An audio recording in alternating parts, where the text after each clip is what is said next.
Good morning, good morning, good morning, good morning.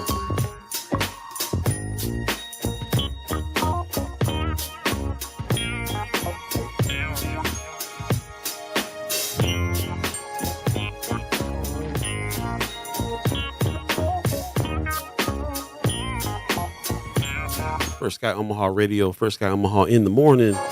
Morning. You up? You live at 85? Check this thing on. Can you hear me? Check 1, 2.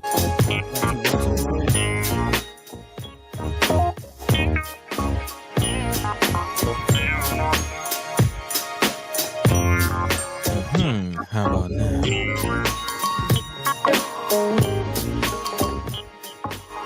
Give me a check. Check 1, 2. It's Friday, y'all. There you go. There you go. Yeah, man. Live at 85.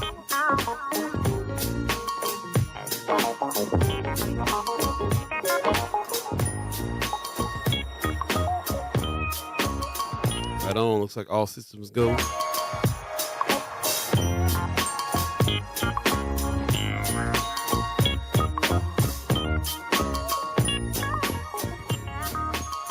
Radio channel check. Check the melody. Check the melody. Hey.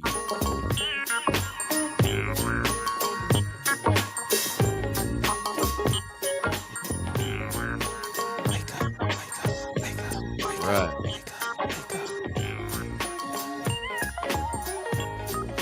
Chat happening. It's time to go.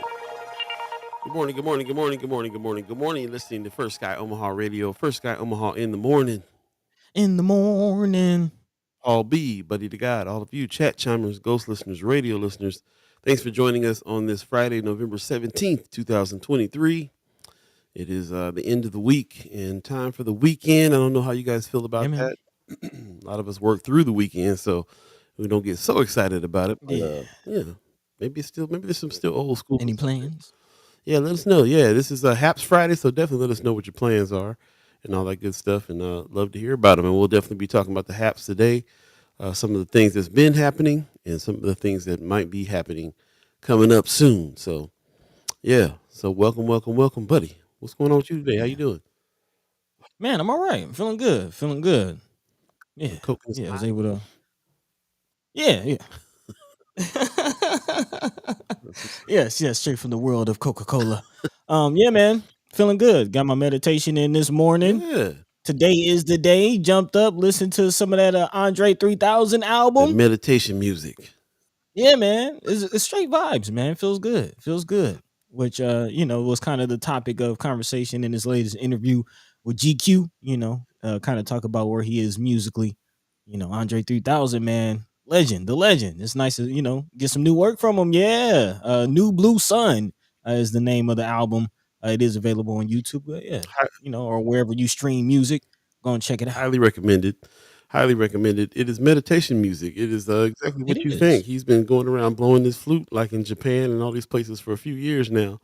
And is not very inspired by some of the things I heard. He's not very inspired by hip hop right now. So yeah. So he wants to rap. Buddy, you said he wants to rap, but just ain't feeling it at the moment. Just ain't feel. Actually, the title of the first song is "I wanted to make a quote unquote rap song or rap album," but this is literally "The Way the Wind Blew Me." Like that's the entire name of the first song. So yeah. Andre 3 with some meditation music. I'm here for it. I don't care what he puts out. I'm gonna get it. It's what the world needs, man. It's what the world needs. Yep. Definitely in hip hop, man. We need some healing music, right. Like something that feels good. There you go. The world also needs you, the chat chimers, and the good mornings, people. Appreciate you coming on in. Pop says, "Good Friday morning and mad love from Las Vegas to my First Sky squad and fam." Yes. Good morning to you. Appreciate you getting up so early with us. Heard a whole bunch of stuff on the news this morning about Las Vegas being the center of the sports world these days. I'm telling you, man. I've been talking about Formula One, the Grand Prix coming to Vegas. Now they get a new baseball team. Super Bowl there this year.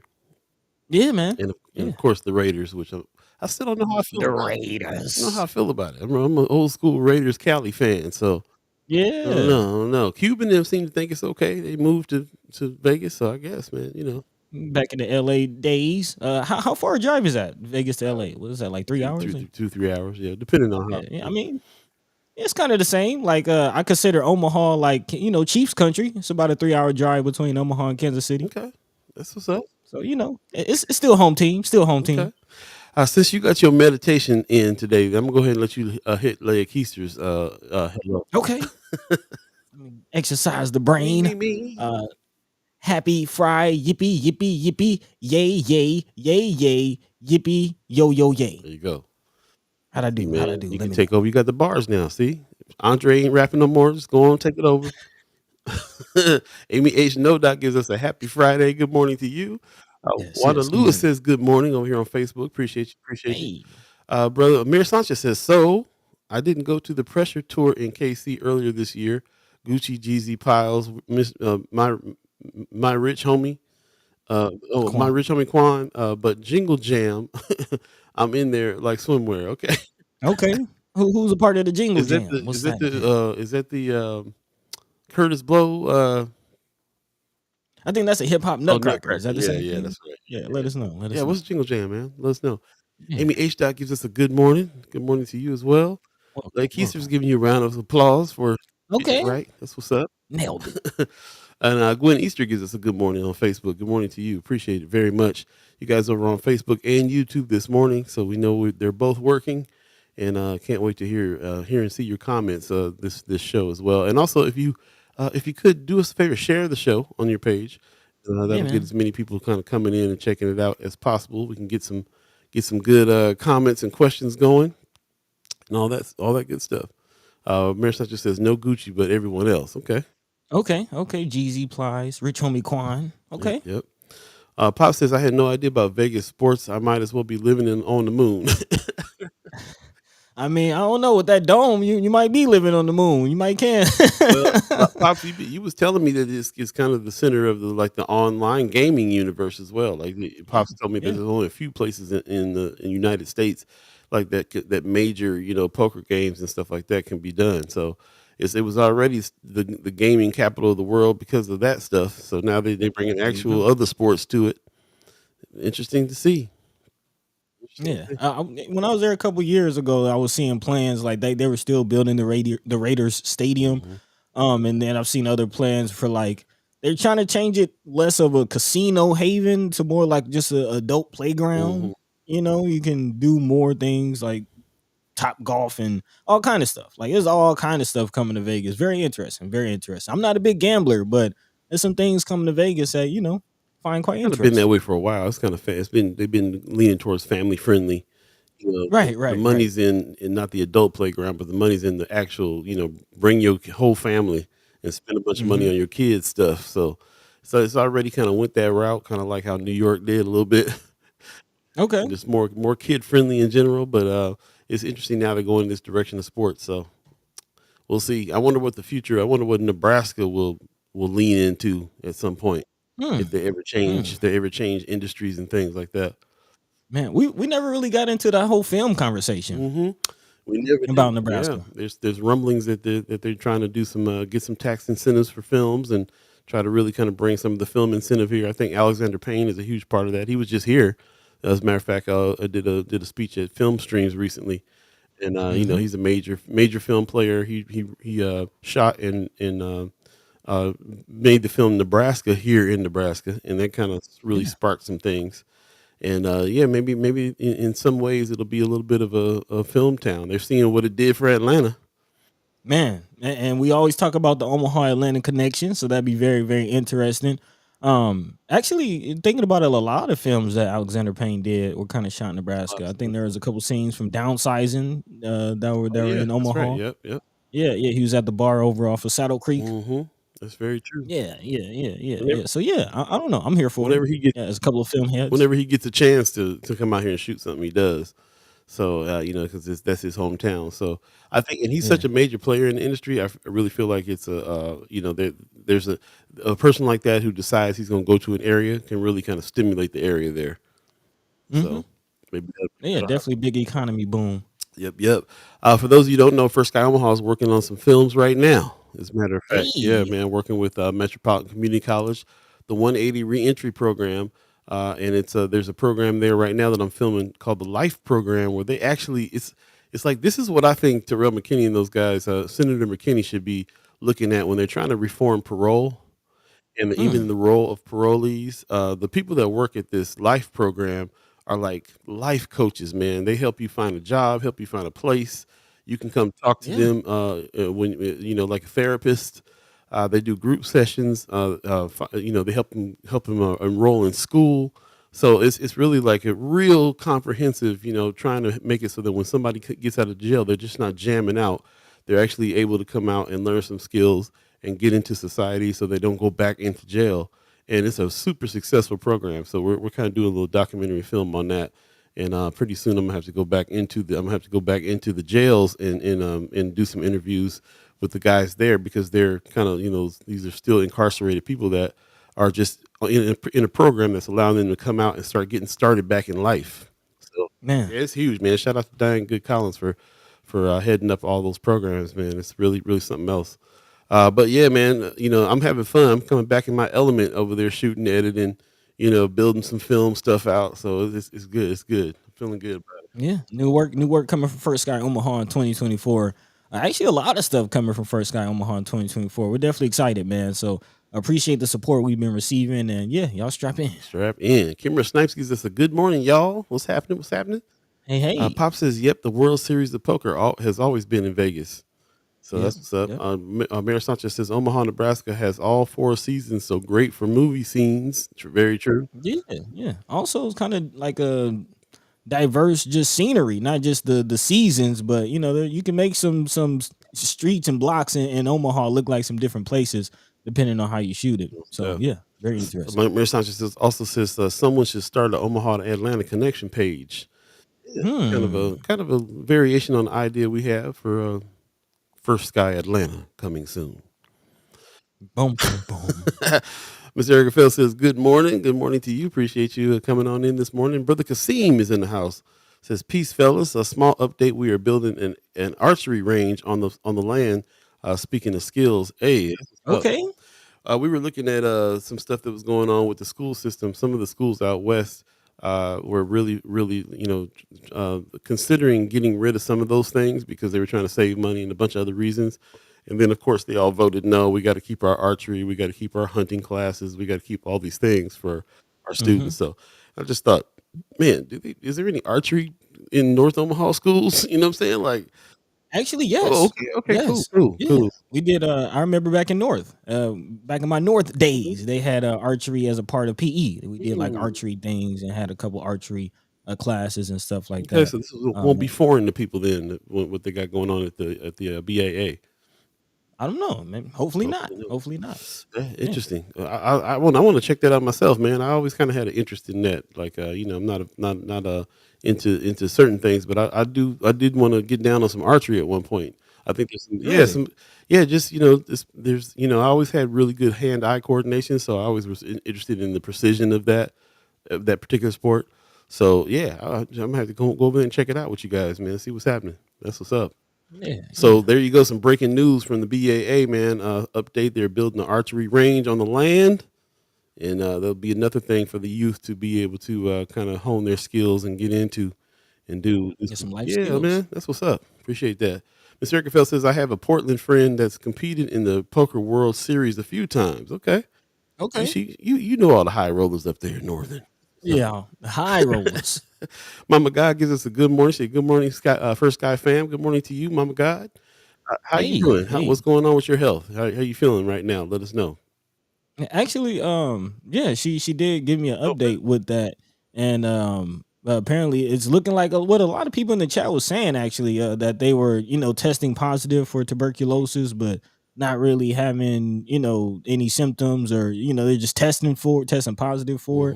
Hmm. It seems like it might be a similar case with Mama God, so I definitely keep her in your prayers, and yeah, hoping for the Yep, best. yep, yep.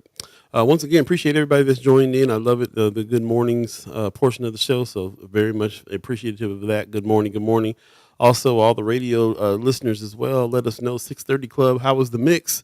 Let us know if the volume's up over there. Really, really appreciate you guys listening in over there too, and that channel's growing as well. So thank you, thank you, thank you. And here we are, another fresh edition of First Sky Omaha in the morning.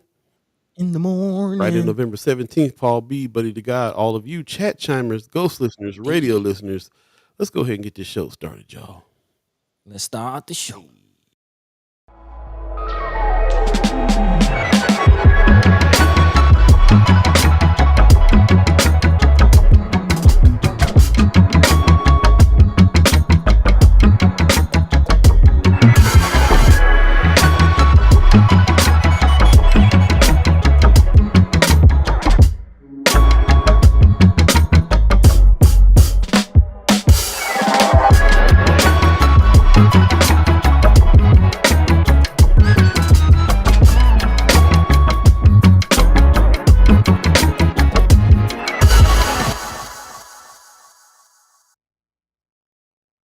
Good morning, good morning, good morning. You're listening to First Sky Omaha Radio, First Sky Omaha in the morning. In the morning. All Beeee, the Dove, Buddi3 Da Gawd, all of you chat chimers, ghost listeners, radio listeners. Another fresh edition Friday again. Friday, November 17th, 2023 is Haps Friday. So get your haps together. We're going to try again, once again, to have a very extensive haps in the end of the show, depending on how the conversations go. And talk about what's going on this weekend coming up. Also, we hopefully can talk about a few things that's been happening this week. The updates on what was going on with the search for Mr. Blake. It was a big day yesterday. I saw a lot of chat chimers that were in the chat posting pictures of the areas that they went and looked. Very proud of that. Very proud of everybody that showed up and showed out for the efforts that Sherman Wells and the family put together on the search. Very, very interesting stuff, man. I'm feeling like things broke this week in a big way. Shout out to Brother Sherman Wells for coming on to the show and giving us the heads up on the news conference and the call to action. Shout out to the chat chimers. You guys always amaze me, man. And some ghost listeners too. Went out and went and did some looking in their area for Mr. Blake. Really appreciate that. I had a chance to kind of walk around, look around Benson area. There's a whole lot of abandoned buildings around here and alleyways that a lot of homeless people kind of stay at too. So, but also, it's interesting in this area. It's kind of very residential except for the strip. So it's interesting just to kind of like walk around and kind of see the environment. Where was thinking about that? Where would somebody go? If something's up, where would somebody? Are there places that people would take you in? There's a lot to consider. I don't know what you guys did when you were walking around, but that's kind of stuff I was thinking when I was walking around. So yeah, we'll definitely have some updates on that. There was an article that finally came out about it because of the press conference that happened. So we'll definitely talk about it. Yeah, man. But yeah, I just can't even tell you, just so proud to be able to get on Friends of First Sky Omaha and see some of the photos from chat chimers that walked around. That was really great. Man, I mean, y'all answering the call. This is what Boots to the Roots looks like in real time. This is what it looks like. This is what it's about. This is kind of the culmination of the last several years of First Sky Omaha, just figuring out how to mobilize, how to really kind of come together about an issue in our community and mobilize and really get things done. It's good to have elected officials. It's good to have people that represent us. But what can we do as individuals, as a community, as people? How can we find power? Very true. Very true. We're constantly refining that idea all the time. We just had a great meeting yesterday about how we're going to refine that process of reporting on the subject, getting people fired up, and then boost to the roots and make something happen. So appreciate you guys already going for it. Kimmer in the chat real quick says, I have a full day of legislative advocacy training. This is the third session. I plan to elevate LB 620 to get some suggestions on next steps. Okay. So let's see. What is LB 620? Remind us on that. And I know that you're fired up about a few things happening. Legislative session is about to fire up. There's already people entering the race, which is another article that we pulled this morning. So we'll be looking at that. Marlon Harrison in the chat. Good morning. He says, I just hope they are doing films based on Nebraska. It's not stereotypical Nebraska. Appreciate that. I was my first entry into films that featured Omaha was Belly back in the day. You remember that? Man. I came out to Omaha and everybody was like, yeah, we don't like that movie. We don't like that. We don't like how they portrayed Omaha. Yeah. Okay, Yeah, all right, yeah. gotcha. Put us in a bad light. Understood. So, yeah, well, I guess, hey, there's such things as fantasy films too. We'll see. We'll see. You may have a very idealized version. It depends on the voice. You know how films are. Right. It depends on the voice. So somebody, I wrote a short film about Nebraska. Now that I'm thinking about it, when I came Really? out here in the '90s to live with my great grandfather. I went back and wrote a short film about being in Omaha at that time, and it was super like idealized. Mm. Hanging out Well, at coffee shops, playing chess, and meeting all these cool people, and all this stuff going down downtown and everything. I thought it was. I was coming from California and went back to California. Like, man, Omaha is dope. It was like real fun in the mm, '90s. okay. So yeah, it's all about the voice and the vision, man. It's all about the Man. experience. So Do you yeah, still we have look that at some film? good. Man, I got short film scripts and treatments all over the place. Absolutely. Just gotta put Yeah, them why you together. want to shoot it? Hey, We- why not, man? Why not? Let's look at go through the archives, if you will. yeah, I'm with it. Yeah, yeah, yeah. I always find it interesting though, watching movies and films and really counting the Omaha, Nebraska references. Like I don't know if y'all pay attention to that, but it always seems to be some random Omaha, Nebraska reference in every single movie. It never fails. It's very interesting. Like Yeah. just the most random reference. Like, where you from, Nebraska? Like it's just very interesting. It's always like that. Like everybody's clueless. If you want to call somebody clueless in the movie, it's like, well, you're from Nebraska, so It's like the epitome of just the middle of nowhere. right. And then I think about that George Clooney film Flyover or whatever the name of that is, but it's all about flyover country. I think it's called Flyover Country. Yeah, I think yeah, that's what they Yeah. call it. So interesting that they even say it like that. Like this is flyover country. That's a Man. trip. That's a trip. Nobody stops here. You kind of fly over it to get to somewhere else. It's a trip. Well, even in some movies, there are references about stopping here. Like, yeah, such and such just got from Omaha, Nebraska, and they're like in New York somewhere. Just like, why Omaha, Nebraska, out of all places? Yeah. Very interesting. It is, but we know some things about the military base here too. So Yeah, yeah, Offutt is a pretty important military base from what I understand in the country. yeah. So that could be part of it. But anyway, yeah, it would be interesting to see, man. I'd like to see what more people do. We had a couple movie premieres over at Benson Theater, a couple by some local artists Mm, that shot primarily in Omaha, Nebraska too, and they were pretty good. So, some filmmaking kind of vibe going on here for sure. And I've also been a part of meetings where they've been trying to get tax incentives to get movies made here for mm-hmm, years.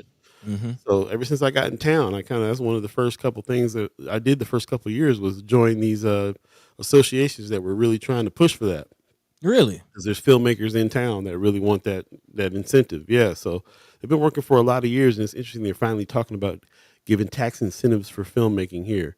It'll not just help the filmmaking industry here, but it'll bring people to this place to shoot because it'll be lower taxes for them. Yeah, man. So you're talking about jobs and industry and major players, and that's like Alexander Payne be here, Matt Damon be walking down the street. Yeah. That type of stuff happens.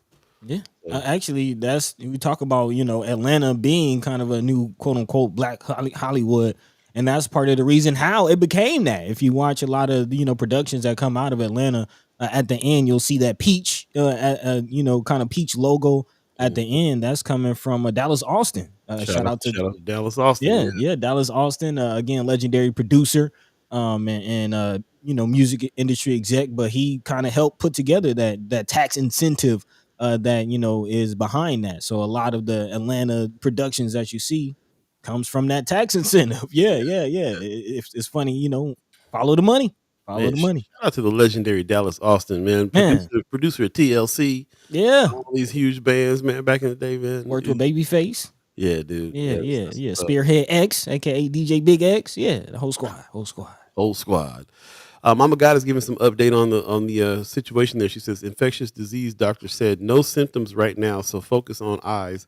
But soon as I return from Atlanta, I need to start TB extensive treatment for over the next 6 months. Okay. Yeah. Yeah. Again, for those of you who missed it, there was a report earlier this week about 500 confirmed cases at West. I think I forget the name of the daycare, but of a facility in West Omaha. But again, I think it would be fair to say that it could be more widespread than even that. So, tuberculosis on the move.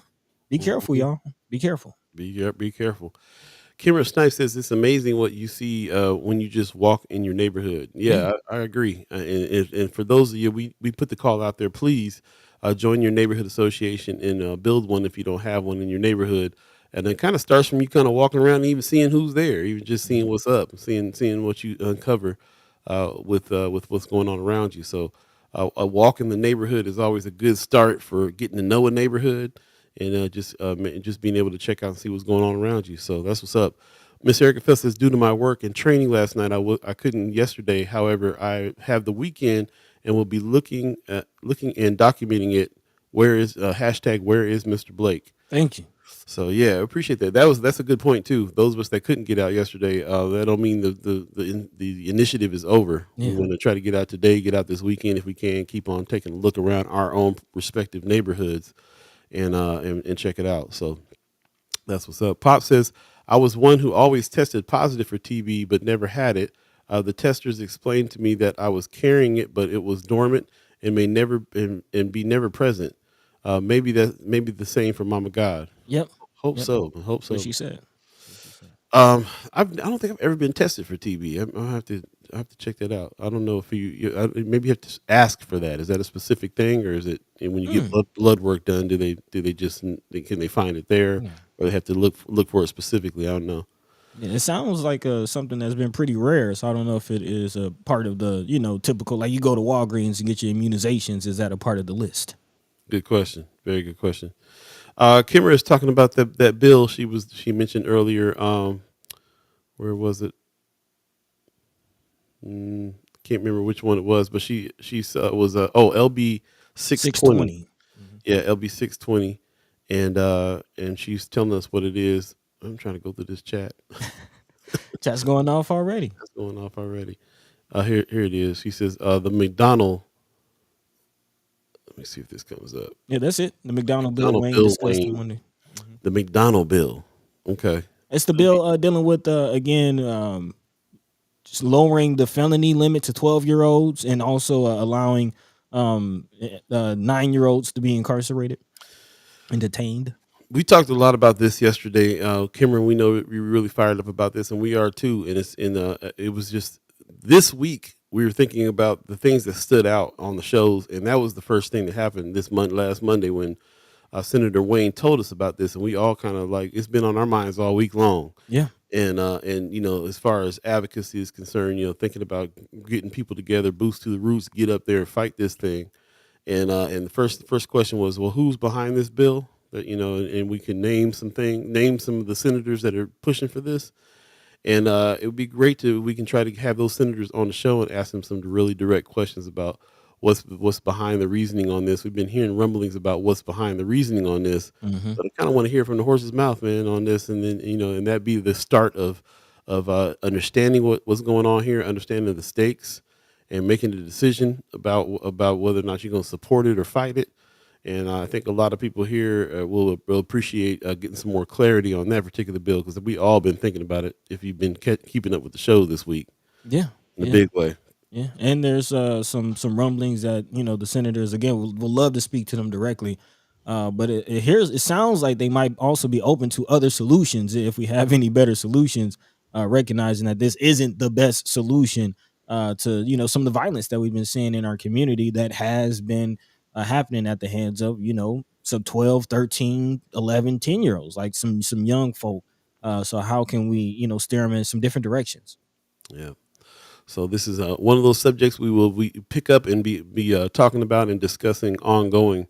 Yeah, man. For sure. And thanks for getting that bill number for us, LB 620. So that's that's one to look out for, y'all. Yep. Kimber said I can't even bring up Belly. Nope. Y'all hate Belly that much I can't even mention it, huh? Man, that's crazy. Wanda Lewis says Omaha is most popular out of all Nebraska. That's very true. Yes. I'm thinking about people like Simone Sanders, who's putting it on the map. Amber Ruffin, who's in a major entertainment, putting Omaha on the map. Yeah. So there, and a bunch of different reasons too. And Precious McKesson putting Omaha on the map. Bud Crawford. Yeah. Yep, yep. Gwen Easter said, "I noticed that too, buddy. That movie speak about Omaha, Nebraska. I do too, definitely. Pop says Better Call Saul is partially done in Omaha, Hmm. or at least features it. Really? That's the spin-off from Breaking Bad? Hmm. What? Which Pop says is better than Breaking Bad, and I Really? still haven't been able to get through the I haven't been able to go back and get through them. Yeah, but he said the series is better, so I'm definitely it's on my list. It's on my list when I get some time. Okay. Miss Erica Fell says that peach logo at the end of TV shows has surely brought them tourists. Yeah. Yeah, Yeah. And I'm hearing a lot from elected officials in the Omaha area and just really kind of Nebraska that tourism is a big focus. Again, they just did the whole Gene Leahy Mall, the new amphitheater down there. The lakeside or the riverside is now about to be complete. They just finished that. The luminarium. There's a lot of things that would entice some tourists to the Omaha area. So yeah, I can definitely see that being a thing. pretty soon you're gonna see but corn on the cob at the end of a movie. Man. uh, Miss Erica Feld is giving. I don't know how I feel about that one. Hey I'm gonna man, have to hey, marinate on it. Georgia peach, Nebraska corn, Okay. corn husk, you know Yeah, what I'm saying? Hey, that's great. Mr. Erikenfeld is clarifying where that TB exposure happened. It was the YMCA childcare. Westview. So Yeah, thank you. there you go, Westview. Also, she said they put that test under the skin on your forearm and wait for a reaction for a few days. They call it a skin pop test.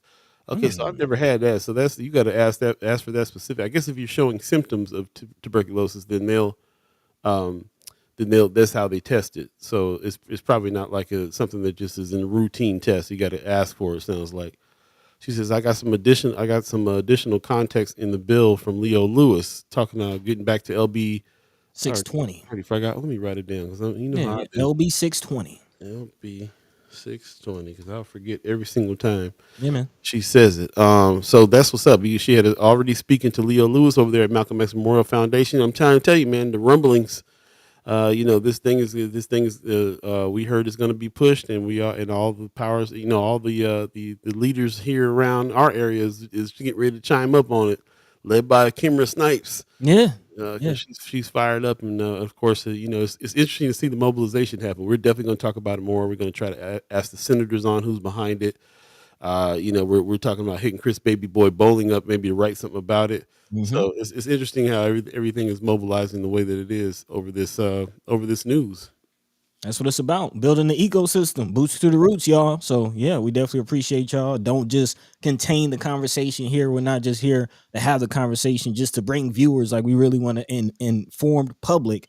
We really want people out there speaking to each other, speaking to your loved ones, speaking to your young folk and your family about what's really going on in our community.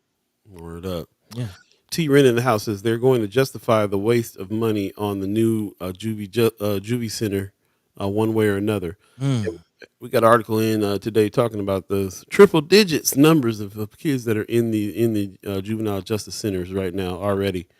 And we'll have to talk about that because we're still on that tip where they kind of went back on their word about whether or not they was going to shut down the previous one for the new juvenile justice center, and they actually decided to keep them both open.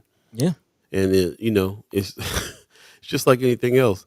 You're gonna fill up what you got.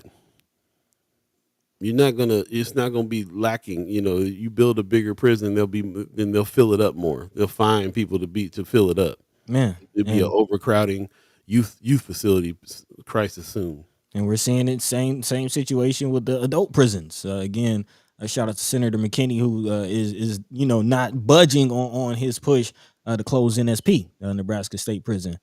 So yeah, we'll definitely continue that conversation. Actually, you want to dive into that article? Yeah, we can definitely dive in. Yep. Yeah. Again, as Paul mentioned, news coming out of KMTV 3, 107 is the number in Douglas County Youth Center. This is as of Wednesday, the status of the new downtown center. And Douglas County Youth Center has triple digits, although high. It's not record breaking, unfortunately. The status of the new Douglas County Youth and Family Support Center, which is what we know as the new kid jail downtown. That's the real name of it. But as of Wednesday, again, it's being reported that 107 youth are in that facility, or the Douglas County Youth Center, aka DCYC. And Douglas County Commissioner Marianne Borgeson recently told 3 News that if we go back a few years, the average in DCYC was 181. So although again the triple digits is definitely alarming, uh, not close to the record. 2 facilities now, DCYC and of course the new Douglas County Youth and Family Support Center.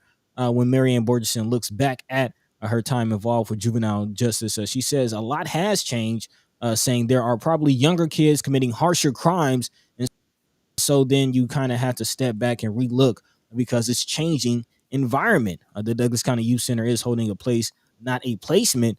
Who makes up the population in the center is definitely a great question. Borgeson says there are essential 3 categories. One, children charged as adults for very serious crimes, which is kind of the spirit of 620. Again, looking at giving 12-year-olds felonies and also detaining 9-year-olds, kids that are on probation already who have violated probation or have new charges, and kids who are just entering the system. Those are the 3 categories, kind of how they stratify the youth. Borgeson went on to say, I don't care if a child is in there for 2 hours, 24 hours, 24 months, or longer, that child is going to get out. She says, which is why she had said the focus is on resources for the kids and families. She goes on to say, we are here again to help try to figure out what those support services are before they get into the system, when they are in the system, and when they get out of the system. With the opening of the facility on hold because of bed space concerns before again it has even opened. Again, there's cause for it to be, or not said cause for it to be, but projections. There's the word projections that it will be overcrowded again before it has even opened. The goal set earlier this year was to get the number down before the move to the new facility.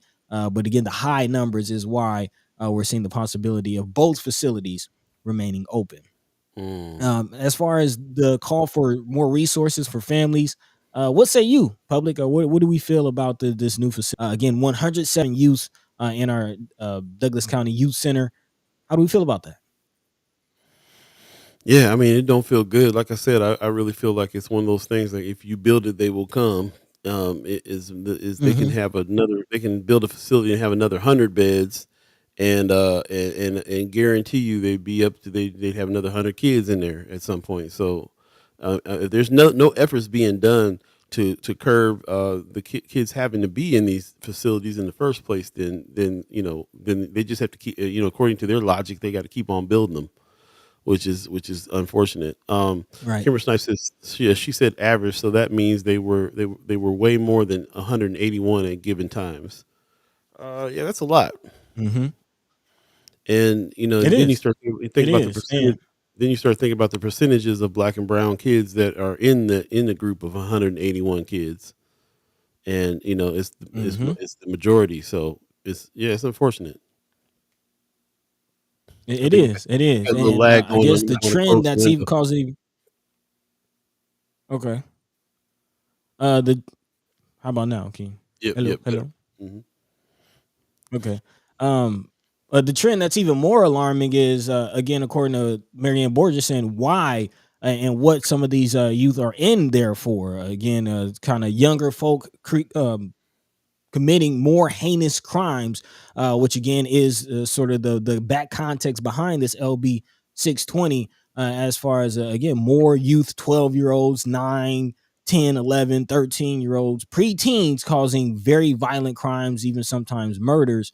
And there is a concern because some of these youths who are committing these things can't be detained as far as current law. And that's sort of the context behind LB 620. But the question is all of this the answer? Like, what is, as a community, what can we do? How can we steer our youth away from these programs? That's why we give so much kudos and give so much respect to Brother Kasim, as Kimra is actually alluding to. She says, I feel like this speaks to the work that Kasim and them are doing. We have to focus on prevention. And yeah, definitely. That's why the work of Brother Kasim or Brother Wells Lavelle, um, Robert Wagner, some of these individuals out here who are working with our youth.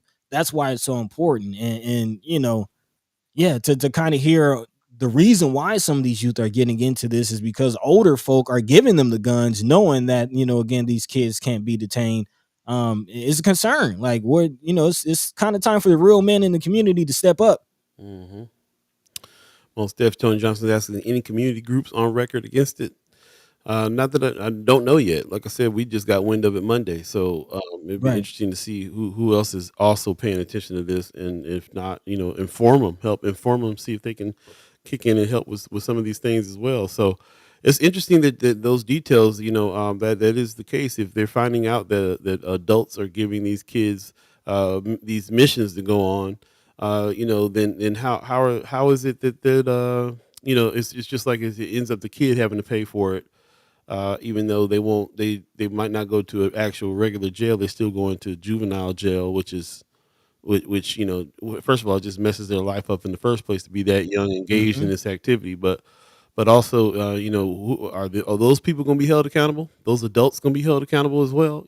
Man. I mean, we got to talk about some of those things. Kimber Snipes says adults are giving these kids guns and having them commit crimes as well because they know that youth won't be detained. Right? That's what we're talking about. So it's that's an unfortunate situation. But when you think about it, when I think about a 9-year-old or a 12-year-old, I'm thinking about, unless that's being introduced to them, are they even on that? Right. So, what kind of attention is being given to the adults that are leading these kids down this path? And maybe what I think some of their reasoning here is they're saying, well, when we take them away, we're taking them away from that environment so that they don't have that influence anymore. But you taking them away and putting them in a kid jail, then how is that working? And it's funny that you mentioned the name of the facility, because there's a lot to be said about what they named it. The Douglas County Youth and Families Center. Youth and Family Center, right? So, and just the fact that they've made such a soft name. We have upgraded it to kid jail. You know what I'm saying? But they're trying to make it to be this center of a place where families can get some support and kids can get some support. They're trying to act like it's this place it's a safe haven away from these adults that are putting them down this path. Not sure about all that. I kind of need to go see these facilities myself and see if I'm not sure about that. If it feels like they're taking kids that, and trying to, and then of course we have a history of just, black and brown kids always getting tried as adults and all kinds of stuff anyway. So what would we think about it? I've personally been through that. Again, at 16, was facing 20 years at 16. Man, that's great. Luckily, I was given a second chance and he was able to turn my life around. But I mean, think about 9, 12. Like, what chance do you really have? What chance do you really have? And this also makes me think of the whole foster care situation. What percentage of these children, end up in foster care, and how is that helping? That's really real. Kimber says LB 620 was created after repercussions from the killing that happened at the West Roads Mall. You were talking about that. That was a 12-year-old that killed somebody there at that point, right? Some young folk. I'm not exactly sure the age, but yeah. Tough Anderson in the chat says our young black kids are not getting the mental, family, economical assistance needed. Yeah, most def. Kimber Snipe says I spoke with the third grade teacher of that young man who committed the murder at the mall, and she told me she saw several signs, red flags when she was his teacher. Again, in the third grade. And I remind people, when we had Dr. Umar Ifatunde on last week, he reminded us that the preschool to prison pipeline is really the third grade to prison pipeline. By the third grade, if students are reading behind a grade level, if they're showcasing behavioral issues, then this is kind of the path that, unfortunately, it seems like they're on. And this is the path that, unfortunately, counselors and teachers, and this is, what's expected. Yep. Tony Johnson in the chat says need media campaign and advocacy group like school voucher abortion issue. It's a good point. I feel the same way. This is the reason why it's top of story for us. Because we scour the news to bring it here, and there's a whole lot of coverage on the school voucher and abortion issue, and all those things. Those things are fully covered by the media, and some of these things aren't as covered. and it would be great if the mainstream media covered stuff like this with more veracity than they do, or or matching the veracity of other issues, but they don't. So that's why we're here, and that's why it's front page news for us. And I totally agree with what you're saying there. Wanda Lewis says parenting isn't extreme as it used to be. A lot of mothers aren't homemakers like they were in the past due to entering the workforce. The neighbors are now minding their own business to keep the peace. So there goes the theory of it takes a village as far as the neighborhood goes. Those that step up to the plate are now called community advocates. They have less fear of any retaliation. Man, that's an interesting thought. Very interesting thought. It's very true. Yeah, We definitely see that. yeah, I have to agree. Yep. Kimber Snipe says some of these young kids are on that. Some of these kids are being raised by the streets. Yep, Yeah. I mean, they're unfortunately. on that, but that's my point. They're on that because they're being raised by the streets, or because there's some adults that are putting them on that. A 9-year-old kid that's just growing up in a regular household is not on, going on murderous missions. Man, I mean, I think about my son. He turns 8 next month. My son turns 8 next month. I can't even fathom that coming from him. But he also has 2 parents at home that stays on him. Yeah. But I mean, even if he was wild, that doesn't necessarily mean he'd be going on murderous missions. Where do you get the gun in the first place? You know what I'm Man. saying? Like, Hmm. if he can't do it on his own, he ain't gonna go down to the gun store and buy a gun at 9 years old. They can't do it on their own. Somebody's putting them on them missions. And teaching them how to use it. Like, yeah, it's very Yeah, interesting. man. The Secret says I feel this is a white fear bill. Instead of looking at what's in society creates the violence, they want all the children locked away where they don't have to think about them. Yep. Which is why we're kind of a big part of why we're bringing this conversation to you all. I mean, where are the programs? Where are the preventative programs? Where can we steer our youth? We talked about sports not really existing like that in our communities anymore. The Unity Stars and some of the major basketball and football programs. I remember my brother traveling out of state and getting out of the community as a part of the Omaha Bears. Where are those types of programs? What is there for the children to do? What else is there? Yeah. Let's find that, or let's build it. Yep. Lots in the chat going on. I'm not going to read them all, but Kimmer says, but Tony is right. There were several nonprofits who created coalitions last session. They could create a coalition around this as well. Hmm. And that's, I don't know how you build a coalition, but we're gonna build something around it because everybody who's got this news is definitely fired up, and the percentage of Black and brown kids that's affected by this is too great. We can't be in the community without saying something about this, doing something about this. So, Yeah, keep that fire, Cameron. I know that you fired up, and we are too. It's like I said, we've been talking about it all week. It's been on our minds. yeah. I do want to point out another comment from Kimra. She says most family resource centers across the country are ran by health Ooh, systems, ran by the health system, which is very, very interesting. Again, when you think about some of the need or what hoops and what kind of diagnosis and box and checks that you have to check off in order to really get help. Like you have to have a case, have to already be involved with the police. You have to already have behavioral issues in school. Like where can families just go to just get help? very true, very true. Appreciate all your comments on this. This is like I said, a subject is going to be evergreen. We're going to keep talking about it, keep trying to do something about it. So definitely, if you miss any parts of this section of the show, go back and check it out in its entirety. Read the chat. I kind of lost the chat on my end for a minute, so I kind of got on my phone and started looking through Facebook and looking through YouTube again just to get back to it. Lots of great comments in here as well. T. Wren says, with all the same behavioral, mental, and emotional issues, white children will still not suffer the same punishment. They'll be spared of the severe penalties McDonald has planned for our children. I agree with that Mm, too, man. I got to say, it's an interesting thing. There was a mass shooting that happened, another mass shooting that happened a couple weeks back.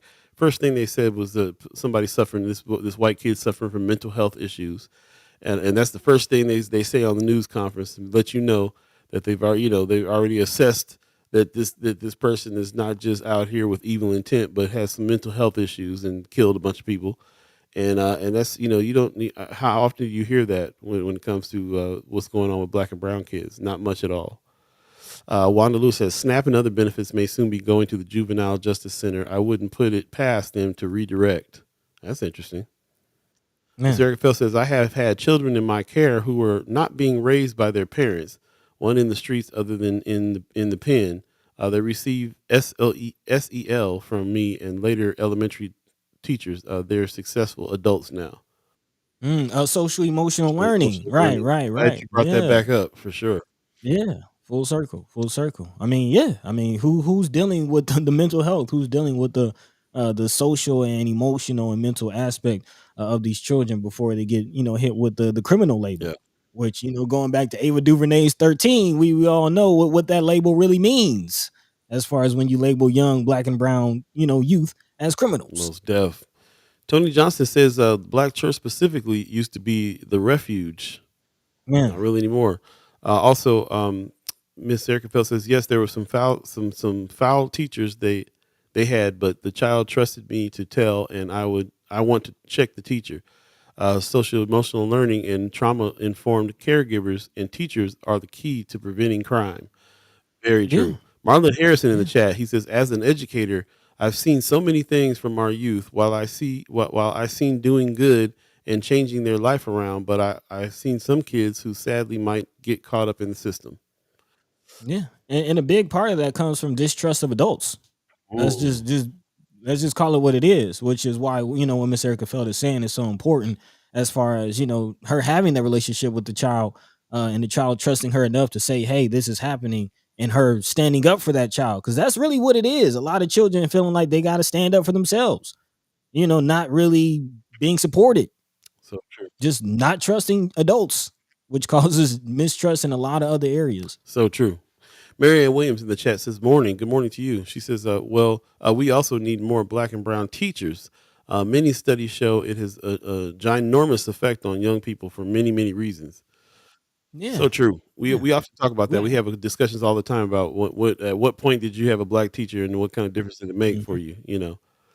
Yeah, I remember my first black male teacher, Mr. Gunner, who I believe is currently the principal at Howard Kennedy. But yeah, he was my second grade teacher That's what's up. at Belvedere. Yeah, yeah, I always remember. I will always remember Mr. Gunner. Big shout out to Mr. Gunner. And also, we didn't really talk about it on the show, but there was a recent article talking about a push to have more quote unquote teachers of color come to the Nebraska area. It wasn't clear as far as what parts of the state that they were trying to recruit these teachers, but yes, there is a push to answer that call.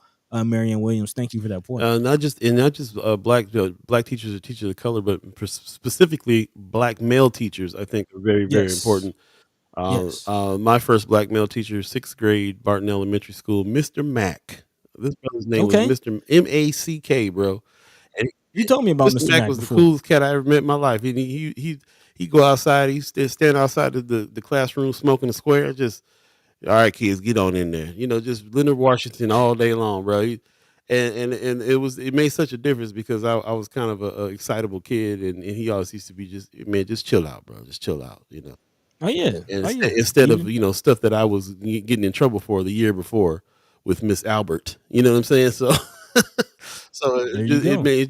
it's really interesting, especially the young black boys, what a difference a black male teacher makes in people's lives. And when somebody said earlier about the village, that's kind of the village now. The village now is like your teacher. Hopefully, you got somebody. Miss Erica Felder saying that right now. Children need at least one adult that they can trust who is actually trustworthy, and then easy regular access to that adult. I've had a middle school child walk from 18th Street to my house on 116th one time. That's how bad Man, they I want to mean, get to you, get to some safety. yeah, that because no child wants to grow up that fast. It is a lot of times they feel like they have to. They feel like they have no other choice. Of course, there's some knuckleheads that just want to be knuckleheads, but for the most part, it's definitely stemming from feeling like they're not protected, not heard, not taken care of, and that's also making me think of the men who supported me in my life. Not only Mr. Gunner, but as I mentioned, when I was 16, got into some trouble, and quite honestly, I would probably still be in prison had it not been for the likes of Mr. Gene Hayes, who wrote a character witness and character letter to the court on my Wow. behalf, because they were looking at me as a criminal, a miscreant, trying to make an example out of me. And some individuals who had some care, who knew me, stepped up and helped me. And really, how many of our young people have that? So true. So true. Tony Johnson in the chat says most black teachers in Omaha are quick to move to admin and out of classroom. That's interesting. Mm, Wanda Lewis mm. says children are already being transported to Omaha from rural communities to attend independent learning programs here in Omaha due to their behavior issues. Interesting. They're stating the reason is they don't have such programs in their own communities. Most of the ILP schools are in the North Omaha community, which while the children who reside in our communities are being detained. Wow. Wow. Hmm. That's crazy. Yeah, I'm gonna have to marinate on that one. That's very So the interesting. ILP school, what is that? Just to make sure that I know what we're talking about here. What are ILP schools? Yeah, Let let us us know. know. Appreciate everybody's comment in the chat. We can keep going for a second here. That woman says, Miss Erica Felt says most children spend at least 8 hours a day with teachers or childcare. You have to be sure these folks have SEL, again, social emotional learning and trauma informed training for all the children to prevent future problems. We talk a lot about emotional learnings, SEL. I just forgot what I just said. Social. Social emotional learning. Thank you. And Miss Erica Feld has been kind of the one that's really kind of opening my eyes about that. You're an advocate for it. You say it all the time. You say that you teach it in your school for the kids that you have there. And we, of course, we've dug into it a little bit more just to learn more about it. It's really interesting to figure out that nobody is teaching it. This is just another major thing in school that you don't get, along Mm-hmm. with how to deal, relationship training, money training, and how to manage your own emotions, like, which is the most important things in life. Right, right, You right, don't get right. Beyond knowing who George Washington man, is. you don't get none of that in school. It's a trip. Marlon Harrison says, I had my first black male teacher in the fourth grade at Skinner. He's the reason why I went into education. There you One go. person can make a difference like that.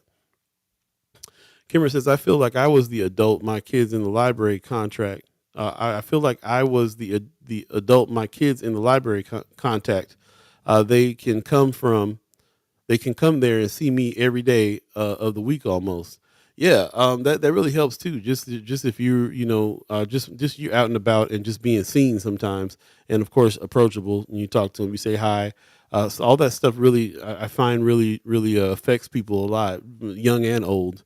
Just the consistency of seeing somebody there and that's pleasant to you can really kind of change your whole demeanor and attitude sometimes. Mm-hmm. ILPs are schools for students with behavioral issues. Marlon Harrison says, "Thank you." Yep. Yeah. Further down, Miss Wanda Lewis says Independent Learning Ah, Program is what IOP stands for. interesting. So would that be like a Blackburn? Mm, yeah, that's a good question. Kimmer says my program shut down because of COVID, and 3 of them have been arrested for homicide since then. You tell me about that. There you Yeah, go. your program that you were running out of the library and stuff like that made a huge difference. And I remember when things went down and how down you were about it. You're like those are some kids I was around, and then program shut down because of COVID. And kids, and it's just another, you can't blame that on your program shutting down. Of course, it wasn't your fault, but it was probably something that you were doing that was really helping these kids like kind of stay out of trouble. But I really, I'm feeling like it's really deeper than that. I'm really hung up on this idea that adults are sending these kids on missions, bro. Man. Like kids they be worrying about their favorite cartoon coming on and what and the fairness of their turn for this and their turn for that and what's right in front of them. Ain't nobody thinking about the beef down the street and all the rest of that mess and where to go get a gun and do something. You know what I'm saying? They're listening to all this mess happening around them, and then they're being recruited and told go handle it. You'll just go in juvie for a little minute. You won't you know you talk. It's the Yeah. ultimate manipulation. We talk about this kind of stuff all the time. We were just talking It about really is. Puff Daddy in the news now, talking about manipulating young women and all the stuff that they're trying to accuse him of now. And when we think about those types of things, are the R. Kellys who manipulate little 16-year-old girls and all this stuff, it's evil. It's crazy and ridiculous. Well, this is to me, it's the same thing if That's it. somebody's putting a 9-year-old or a 12-year-old on a mission to go kill somebody. It's the same kind of ugly. Yeah, I feel like the individuals who are sending these young men on and these young children on these missions, they need to be held to the utmost, extent of the Who law. who is there? Who's responsible for them? It'll be parents. It'll be guardians. It'll be on paper if you're under 18. Who's responsible for you? So what's going to happen to them? What's happening to them while their kids going to juvenile jail? Man, and really, I'm with Tough Anderson. Until the home life is improved, our black and brown children will not get the assistance needed. I don't even like. How do we help these families? Family support. We always talk about this. Family needs support. The family needs support so they can support the kid. You can't run up in nobody's house now, save nobody's kid. They don't even like there was somebody was saying earlier, like Wanda Lewis was saying earlier, like the neighbors used to look after the kids running down the street. You can get in trouble from your neighbors just as much as you can get in trouble from your parents back in the day. Now Yeah. neighbors don't go out and intervene in nothing, so they can just keep the peace because everybody's don't be talking to my kid, that type of mess. Right. And yeah, it just reminded me. I don't know if any of you saw this viral video that's been going around of a kid's birthday party, and the young kids, they're like holding and waving guns and got money in their hand. They can't be no more than 7, 8, 9, but they're waving guns and got money in their hand, and it's like these dudes behind them like slapping five and cheering it on. Like, where are the real men? Is my question. Look, man, here's the thing. Everybody knows that 7, 8, 9 years old are kids ain't doing nothing but mimicking everybody around them. Period. That's why you put PG on a movie and rated R on a movie and everything else. They Right. ain't doing nothing but mimicking. They don't have enough imagination to even do some of the stuff they're doing. They're doing is mimicking what they see. That's mimic years. Everybody knows that. So it is absolutely those men in the background that put them up on that. It's absolutely the adults in those kids' lives that let them watch them videos of that. It's absolutely the adults in these kids' lives that gave them the guns and the money. Where do kids get money from, bro? If they're waving money in front of a camera, an adult gave them a stack. They don't have their own money. Why are they being treated? Why are they going to jail? Why are they going to juvie jail for their actions when when all of it has to do with what an adult gave them or showed them or told them to do? That needs to be concentrated on more and more than let's pass like I said, it sounds to me like they're justifying this bill as a bill that says this is how we get them separate them away from these people. But you Hmm. don't put a kid in juvie jail to separate them away from the influence. Right. So who's going to you separate them from these people, and then who's going to take care of them? The state? How the heck is that the why well, that seems like the dumbest of all solutions to me. Well, how do you come to the conclusion that that's the way to do that? Let me jump back in the chat before I raise my blood pressure. Pop says 1963 my fam moved to Cali and my elementary school had all black teachers and the principal was a trailblazing black woman named Miss Dorothy Ingram. Coming from Omaha, this changed my life. Woo, Mm, man. I never heard about that one, Pops. That's interesting. mm. Also, Marlon Harrison says, sadly, adults are putting kids in adult issues. Let kids be kids. Yeah, let kids be kids, please. Yeah, man. Miss Erica Fell says the schools need to do better. I had a child whose mother abandoned him, so he acted out. They told him whenever he needed to calm down, that he could voluntarily go to the special ed room. Shake my head. He's lost. Man, lots of good comments. I really appreciate everybody who's jumping into these comments, jumping into the section on this.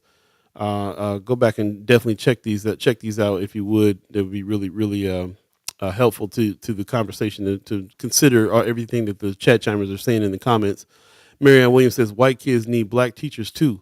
They need to have black authority figures and mentors to contradict the stereotypes. So Yeah. true. Great point. So true. Great point. Great point.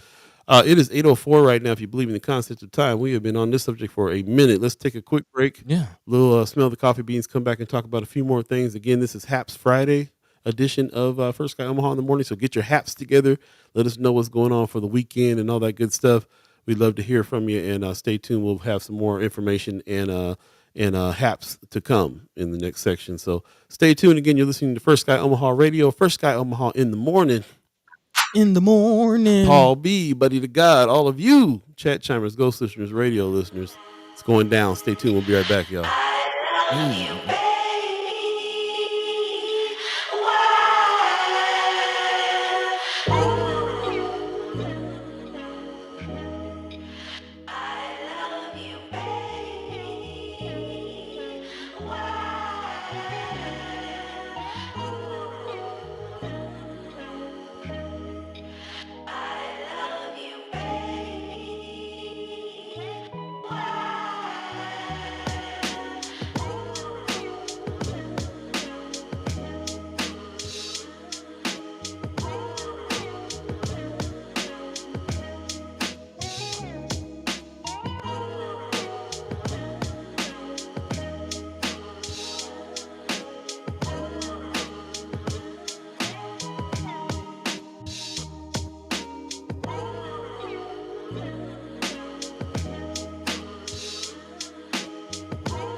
Welcome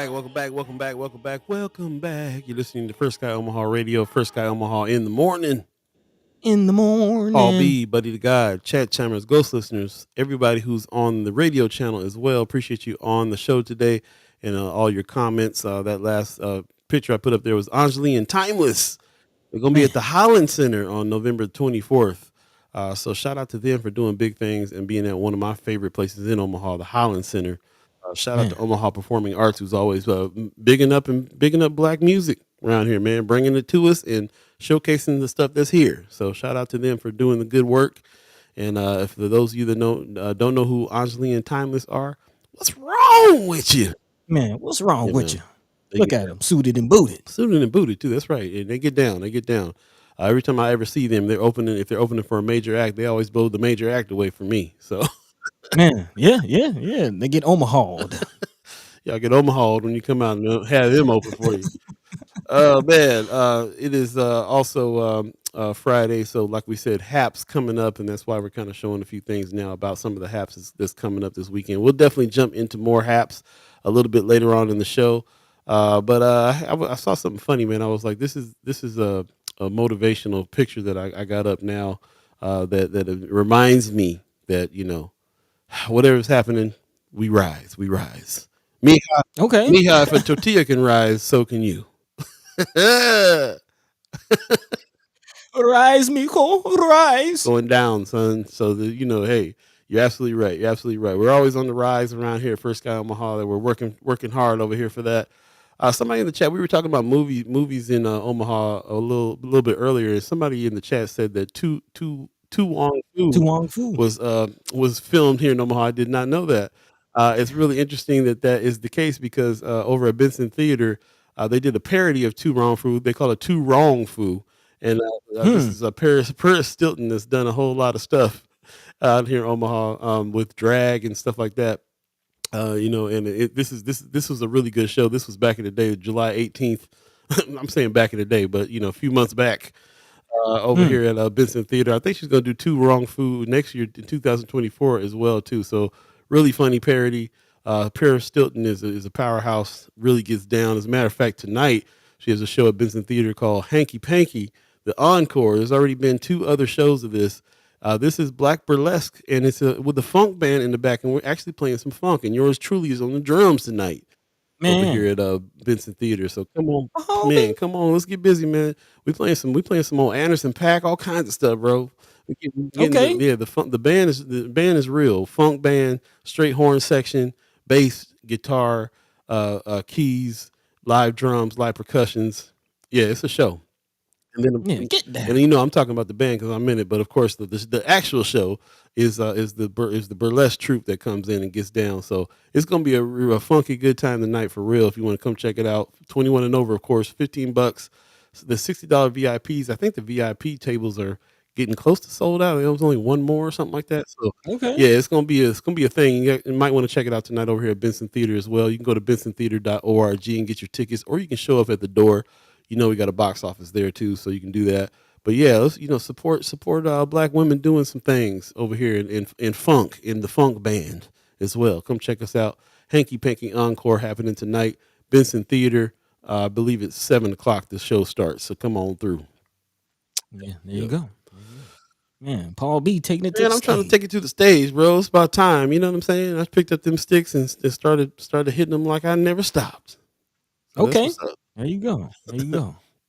Yep. Of course, we've been talking about a very serious subject here recently. I knew that we were going to get into it deeply today because of how fired up Mm-hmm. we were on Monday. But there's also another subject that's been firing us up all week long. And of course, that's what we had Brother Sherman L. Wells on Wednesday talking about the search for Brother Levi Blake. And that's still something that's very much happening and ramping up as far as the participation is concerned with trying to get Mm-hmm. people to go find them. And what just happened yesterday was a big press conference, and of course that generated a news article in the mainstream news. And there was a call to for everybody to go walk around their respective neighborhoods and look for Mr. Blake. And a lot of you did. Really appreciate everybody that did that. You used the hashtag Where Yes. is Mr. Blake, and you posted photos of the areas that you checked out. This is one of the most comprehensive efforts I've seen in our community to really do something. I hope this is the model going forward. Anybody who gets missing, we can put this much attention to it and mobilize neighborhoods, mobilize people in their neighborhoods to go try to find out what's going on. Because there's other people that disappear all the time as well. We need to really have a system here because we can't always rely on the powers that be and the police department and everybody else on this. Man, Luckily, we have a brother unfortunately. like Sherman Wells, who has now collaborated with the police, though, and they're ramping up their efforts, which to their credit is good. So it always helps when you show that there's a community of people that care about a person, that and we're out looking. So please, you guys need to ramp your efforts up too. And a lot of times they do if they have some information. You know, if they know that there's groups of people that want that, and you press them on it. You got to press them on it though, as Brother Sherman Wells was Mm-hmm. telling us. So Unfortunately. yeah, really appreciate everybody that's done that. Yeah. And don't let's not stop just because yesterday was a day of looking for him. You know, make it today, make it this weekend. Let's do that. He's been missing since August 17th. Yesterday was the 90th day he was missing. The 90th day, and Brother It's quite a Wells said while. that on the press conference. Yep. Buddy, did you have the that article up? Did you was that something that you were prepared to share a little bit of? Yeah, yeah, yeah. I'm looking into that. And it is citywide because it has been again so many days. You know, when someone is singing is caught early, you kind of have a set area, you know, to work around. It kind of limits the search and makes things a lot easier. But because there was a delay by powers that be, again, I think it was like 4 or 5 days before he was even reported missing, and now it has been 90 days and we're still searching. Police would not say why they believe this, but they are saying that they believe that Mr. Blake got on a bus. There's no video of that happening, and they don't know where he might have went beyond that. But they do say that he might have gotten on a bus on 30th and between Bedford and Spalding Streets. Also, again, Sherman Wells, local community activist, also friend of the family, ask people who search for Blake in their neighborhoods to share the areas they search for. So again, big shout out to those of you who did so. Please use the hashtag Where is Mr. Blake, so they can not only again identify who's helping and how much help they're getting, but as Brother Wells said, create a map to help, because again, this is a very large area. So regardless of where you are in the community, please just take the time to look in your immediate area. You don't have to go far and wide. Just look in your immediate area, and again, when everybody does a little, no one person has to do a lot. It's kind of the adage. So again, big shout out to everybody who's helping with this. We are still looking for Brother Blake. For those of you who don't know, again, he has dementia. So please be careful when approaching him, and consider his mental state. And again, he was last seen wearing a gray shirt and long pants. It's interesting because I'm sorry. Go ahead. No, go ahead. Oh, okay. It's interesting because well, first of all, I was going to say if those of you don't know about hashtags, because I know that there's some people out there that don't know how that works, but when you Mhm. use the hashtag "Where is Mr. Blake," you hit the hashtag and then "Where is Mr. Blake," all one word behind the hashtag. If you put that on your post, especially if you're searching around and you got video of where you searched or any information at all, and you put that "Where is Mr. Blake" hashtag, that allows the family and the people that are looking for him and the police and Sherman and everybody to go into the social media and just type in hashtag "Where is Mr. Blake," and then everybody's stuff will come up.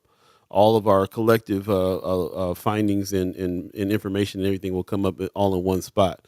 And that's how things go viral. That's how you help things move around the way that they need to move around. So use the hashtag definitely, and that's how we all stay in communication without having to just call each other every day all the time like that.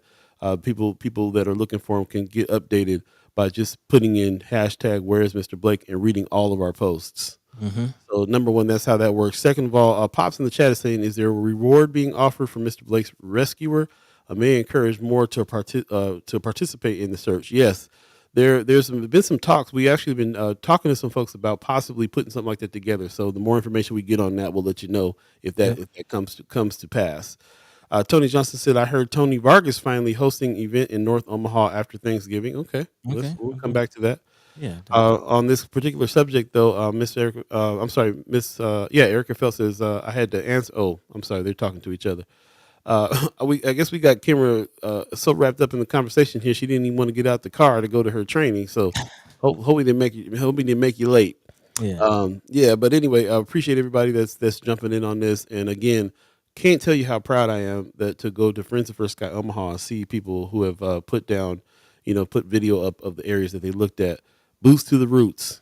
Yeah, man. Yeah, man. Boots I to the mean, roots. really, all of these conversations we're having is kind of, like you said, the model that we hope to see in our community, especially from First Guy Omaha, as far as talking about the issues, people, community members bringing the issues to this forum and maybe the other forums, talking about the issues and coming together and mobilizing on those issues.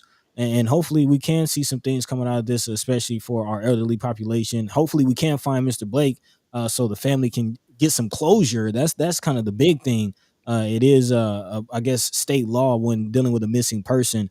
You have about 5 years before even a death certificate is issued, and again, you need a death certificate to move on, and hopefully it's not that, but just praying for closure for this family. So definitely, big shout out to everybody who's searching for Mr. Blake, but a big shout out and thank you to a lot of the chat chimers who are urging for possibly, some legislation to come out of this. Can we put together a similar, situation as we have with Amber Alert for our elders, maybe a Blake Alert or a Levi Alert or something like that? Again, to help with the elderly. Because as Brother Sherman Wells expressed, this may have been avoided had DHHS, acknowledge and listen to Brother Blake's doctor who called twice for 24-hour care. Uh, we can't forget that and can't let that detail fall by the wayside. Again, there were calls for 24-hour care for Mr. Blake, and those calls were unanswered. So what kind of care, not just for our youth, but what kind of care is going on for our elders as well. Yeah. Yeah. Very, very true. I'm gonna put the link in the chat of the video that was made. Also, you can take a look at this video and see the family asking for some help. What's going on with this? There was a video that went out that they've been showing to these officials and the police chief and everybody, and the detective that's looking for him that sat through and watched this video to get some more information. So shout out to the powers that be in the police department that are actually trying to do something now. Shout out to Sherman Wells for getting them to do something and to creating this video and so on and so forth. I'm actually thinking about the family in the fact that a lot of times us especially we don't want everybody in our business or letting Mm-hmm. everybody know what's going on with us financially and so on and so forth. But the family has been pretty out front saying, listen, we all got jobs. It's hard to take some time off. We don't have money to travel into town to look for them. Yep. Imagine, I feel that too, man. My pops is out of town, man. Something happens, if I don't got the loot to jump on a plane and get out there, I'm freaking out, and I can't imagine going through something like this. So there's a hashtag out there to really kind of help the family out. And shout out to them just being bold enough to tell us what the business is so we can help. Ain't no sense in ain't nobody looking at you crazy. Like, if we understand where you're coming from, and we if Hmm. only thing we can do is help is hit that cash app and get you some loot so you can fly out and go look for your family, then that's what we got to do. So I'm sitting here scouring brother Wells page now looking for that. I'll try to get that here before the end of the show, but if we can find the hashtag to brother Blake's daughter who's trying to get out here and help out, Yes. and just hashtag, just money to the family in general to help. If we can get out, we can do a few things. We can get boots to the roost and go look in our neighborhoods. We can also come up a couple of dollars, man, and every little bit helps to help get the family on a plane and come out and do that. So, and buddy, I know that's your family, so Yeah. It's my mother-in-law. It's we my stay up mother-in-law. we stay up on this news. Yeah. Yeah, yeah. So this is something we are following closely, and there's kind of some other things that can't really be discussed at this point, but we definitely appreciate all of the help, and just the support, and yeah, definitely keep our family in your prayers. Yep, yep. Like I said, I'll try to find that hashtag or that Cash App so that we can put that in the chat and we can help as much as we can too Yeah, as we and go along. also reminding you on Wednesday, Brother Sherman Wells said that he's also planning to go up to Peoria in the Chicago area because that's again where Mr. Blake is from. Still has family members up there. So yeah, yeah. Any help, anything can help, and we appreciate those who have already helped, those who are planning to help. And this is what it takes, as Paul said. Hopefully, this can kind of set a precedent, set a kind of a system and a foundation of how we can handle these types of instances moving forward. Yep. For sure. Moving forward, as we will do now, it's 8:21 right now. If you believe in the concept of time, got a few more articles that I think are pretty important for us to Mhm. jump into. So let's go ahead and do that, buddy. If you're ready, Yeah, what you yeah. got top of mind? Well, I did want to go back to a comment that Kimra made in regards to you asked the question actually, like how does going back to LB 620, how does individuals come up with this conclusion? Like, how do you find these laws and this bill to be the solution to some of the issues going on? And Kimra says you come to that conclusion by having zero cultural sensitivity or connection with the community you claim you're trying to support. And she goes on to say he wants to run for mayor. But I do want to talk about that support and that representation that we can expect or cannot expect from our elected officials. There's actually a Washington Post article talking about some things that are happening specifically in Crete, Nebraska, but even talking about nationally. Uh, what's going on with our democracy? What is going on with our democracy? Kimra has been vocal about her changing parties, moving from the Democratic Party. And what can we really expect from our elected officials? We've seen citizens take control and take matters into their own hands, specifically with the school choice bill as we've seen recently. Again, the legislature came to a conclusion, passed the bill, and individuals in the community, whether you agree with them or not really taking that lightly and not really taking that for what it is, and really allowing the legislative branch to do what it is designed to do. This is something called direct democracy, as again the Washington Post is calling is a push to enact or it says excuse me it says today Congress is divided and ideologically polarized, so much so that it struggles to execute its most basic responsibilities. State legislatures suffer a different malady, however. They're often so dominated by a single party that the majority can push through its agenda with little regard for what most voters might actually prefer. In the 24 states that allow citizen-sponsored referendums, documents or Democrats and Republicans alike are turning to the ballot box to make law and, in many cases, overrule their elected officials, a process known as direct democracy. The initiatives fueled by voter frustration and wealthy funders, which again we've seen in our own community recently, have rolled across the country in waves in recent decades. Although the overall number of initiatives has declined in the past several years, the policies at stake have reshaped America's everyday lives. Citizens have used ballot measures to raise the minimum wage, legalize marijuana, expand Medicaid, bring back the death penalty, and require voters to show ID on election day, which again we've seen here in Nebraska. Actually, some of the most contentious initiatives have focused on abortion.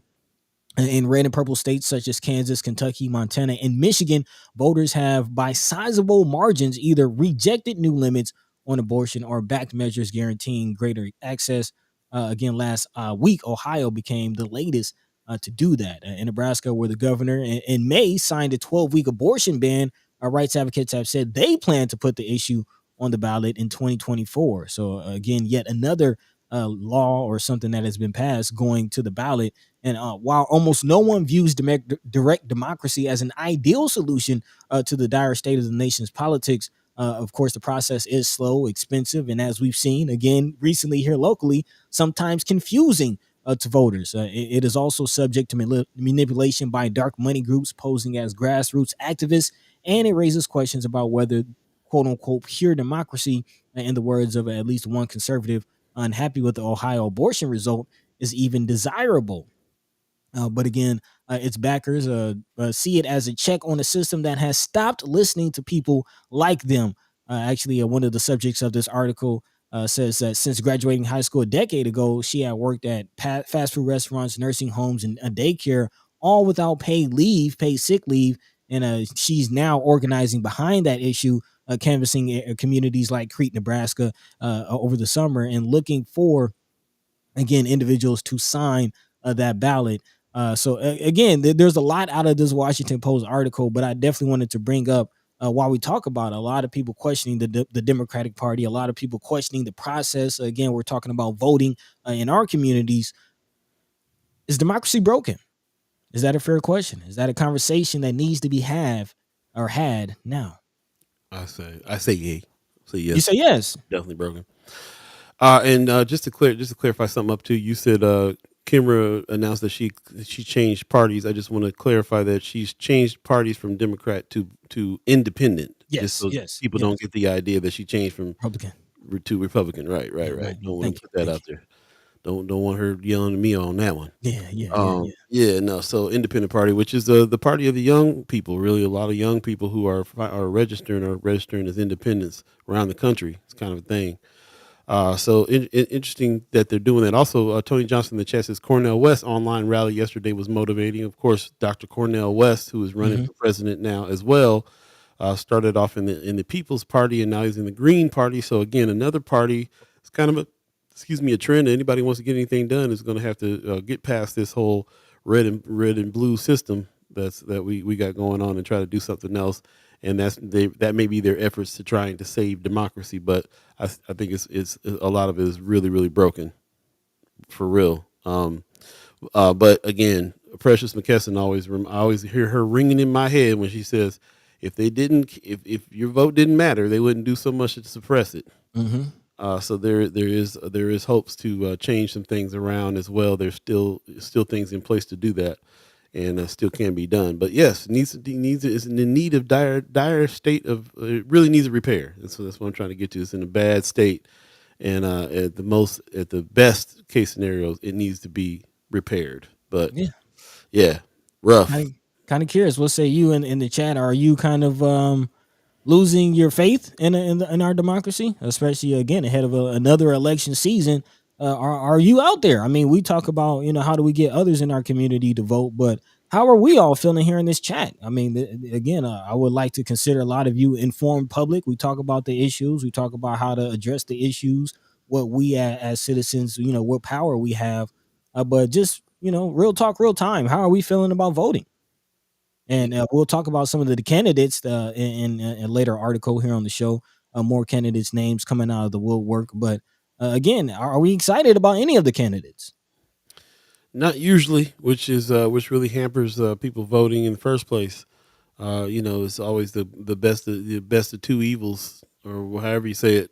And it's always that makes it very frustrating. It's like it's like you're trying to decide on who you're going to vote for, and you don't like that candidate either. Like, where do you even start? T. Ren in the chat says states like Nebraska with a far majority definitely get help when people switch to non-established, no leverage parties, or worse, the very party that is driving ill politics. Make sense. Mm. Yeah, it makes sense. I hear what you're saying. Most definitely, there's got to be a start somewhere to get past this stuff. But and that may be people's only saving grace. Really, only hope is to try to break the system, and start the beginning of breaking the system in order to get it fixed. So, I'm not sure what's going to happen there. Also. And my echo is if Nebraska Democrats appreciated my vote, they would be more engaged. He's talking about Nebraska Democrats. There's been a lot of criticism lately on that. We always, on this show, we always are saying that we're not advocating for either party.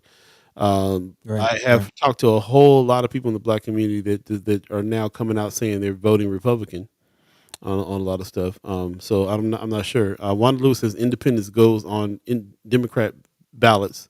Very true. Yep. The Democratic Party is the only party that's allowed independents to vote on their issues. Republicans have not. So is it a true independent state? Not sure. Not sure if that's the case. Amy H. Dot says, absolutely losing faith. I will always vote, but not excited about the candidates. Even less excited about the existing political parties. There you go. Marianne Williams says, I'm going to has real hard time voting for Biden. It's going to be a struggle. I don't know how I'll feel next year. Yeah, I'm hearing that a lot, man. That's all over the place. Everybody's like, a lot of people are like, I'm not voting for Biden again. A lot of people are saying that they voted for him the first time. So, and every time we turn on the news, Trump is the front runner. Man, yeah. So what do you do? Do you not vote? Do you vote against your own will and your own, your own intuition, your own interests?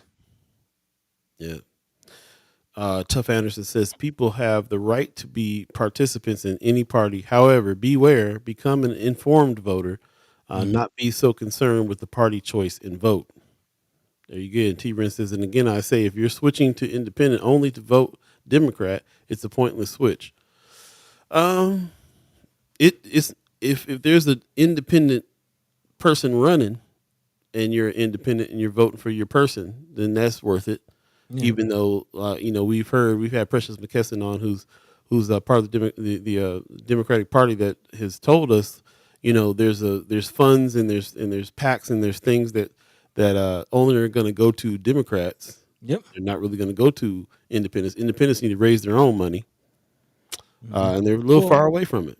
Well, to kind of clarify, she did say that there is a scenario where independents could receive support for Democrats in some races, but that's only if a Democrat is not running in that race. So if a Democrat is not running in that race, I think it is possible for independents to get some support from the Democratic Party if it aligns with their platform and this, that, and the third. But that does go a long way to kind of speak towards political strategy. While we are kind of talking about how disenfranchised we are with the whole or disenchanted, I say, with the whole two-party system. Where is the political strategy when you talk about the Green Party, the People's Party, the Independent Party? How do you align ideologies? How do you align resources? How do you direct resources? Especially when you're going against a Republican Party, which, especially in Nebraska, is actually quoted in this article talking about Senator Tony Vargas, who is trying to push a paid sick leave bill. And he noticed that when talking about the bill on the floor, that largely Republican opposition was choosing not to debate. And we're kind of seeing that in a lot of, even Governor Pillen, who's now the Republican governor of the state, didn't really debate much. Again, privately, some Republicans and pro-business lobbyists had shared their concerns. They worry that small rural businesses were already struggling to compete with the likes of Walmart and Amazon and will be driven into bankruptcy. So again, the financial side of it, what real resources do some of these parties have to really compete? Let's be realistic about the political strategy in all of this. And it seems like Republicans are aware of this, so much so that they don't even see the need to debate. Like there's no need to debate. We have the power. That's the sense that I'm getting. Wow. What do you do? It's a good question. What do you do? Marianne Williams has another point about why it's not it's okay. You're independent. Well, why it's important. She says Dems and Republicans need the independent vote and have to speak to their issues more and more as independent numbers grow. So that's one of the reasons why it's not pointless to change parties to independent. Also, it's talking about numbers growing. A lot of young folks are coming into this situation as independents. The party is growing, and of course they're going to be raising their own funds. I think you need to take money out of politics altogether Mm. in order to make things fair. But that's never going to happen. This not in this country, and so yeah, it's like the big deal here is these different parties got to raise their own funds. So how much money does the Green Party have, or the People's Party, or the Independent Party? We know that the majority of the funds are going to Republicans and Democrats as far as those are concerned. So they're going to have a bigger race. They're going to have bigger numbers in their respective groups in order to vote on the people that they want to vote on. So it's people in money that is really driving what's going on there as far as who gets in. Yeah, I mean, when you look at that system, why wouldn't the billionaires and the Walton families and the Koch brothers and all of these high profile very wealthy families, why wouldn't they align themselves to have their political power and pull their financial power? I mean, when you think about it, it makes sense, but again, how do you combat that? How do you go against that? And I do think that there is power. I don't want to kind of spread too much doom and gloom like we've seen recently with the Trump rally in Tulsa.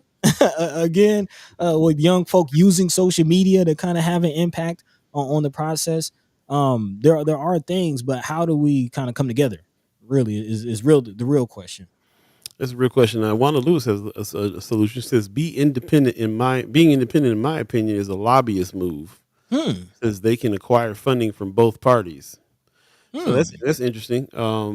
That's interesting viewpoint on that. I think it's time definitely to dig into what's going on there. Who's the leader of the Independent Party in Nebraska? Let's talk to that person. Who's the what kind of money are they actually raising? What's their strategy? It's worth it. It's worth it to find out. I mean, we get a lot of information about what Republican strategy is, a lot of information about Democrat, Hmm. but the Independent Party is kind of the party of the younger folks. Kind of need to figure out where they're at because I have no idea. I don't even know where to begin on that. I just know that there's a third party out there. It's the third biggest party, past Republicans and Democrats. But what's their platform and agenda, and what's their strategy, and who's running as an independent, and how many numbers do they have? I mean, these are all questions that we probably need to find out. I wonder how come Dr. Cornel West isn't running as an independent. Hmm. Why he started with the People's Party, that's even less prominent as the Green Party, that's even less prominent than the Independent Party. Why isn't he using his strategy to join one of the major parties and run? What's the strategy here? There's a lot of strategies been going on that nobody don't really know, don't really know too much about. You know what I'm saying? Hmm. So yeah, it's kind of interesting. I see the chat going off. Chat, you guys talking to each other. That's great. Get some info and going back and forth on some stuff. But yeah, a lot of questions. That I think this segment has definitely ended up in a lot more questions that need to be answered over time, and that's where I'm at on that. So it's really time to start talking about it because things are chiming up, and voting season is coming up very shortly, sooner than Yeah. we think. Yeah, So and candidates are coming out. Candidates are finally announcing. The Omaha Road Herald actually released an article just about 5 hours ago. It was at last updated. A headline reads: Nebraska legislative races draw more candidates as 2024 approaches. So again, we are expecting more and more people to announce their plans to run. But is this exciting anyone? That's really the issue. And it seems like the people who want to run, or the people who the community wants to run, a lot of times like, nah, I'm all right. I'll pass that. There's a lot of pressure that comes with it. So again, how do you get good representation? Very, very interesting. But I do want to name off some of the individuals who will be running in some of the races coming up in the 2024 election. Um, a few names starting. They include Tim Bennett and Flint Harkness. Bennett is a 10-year veteran, of the Omaha Fire Department and an adjunct instructor at the University of Nebraska at Omaha's William Brennan Institute of Labor Studies. He said his focus is on public safety through our public school system, rehabilitation of those involved in the justice system, and well-paying jobs that create safe and healthy neighborhoods and states. Harkness is running for the Southeast Omaha seat as well. He has been teaching for 12 years and is currently a resource teacher for special education. He promises real progress towards safe, high-quality schools, the ability to live our lives the way we want, the ability to provide for ourselves and loved ones, and lower property taxes. Both men are registered Democrats. Bennett has an endorsement from State Senator Mike McDonald, who, again, apparently, according to Camera, might be running for mayor.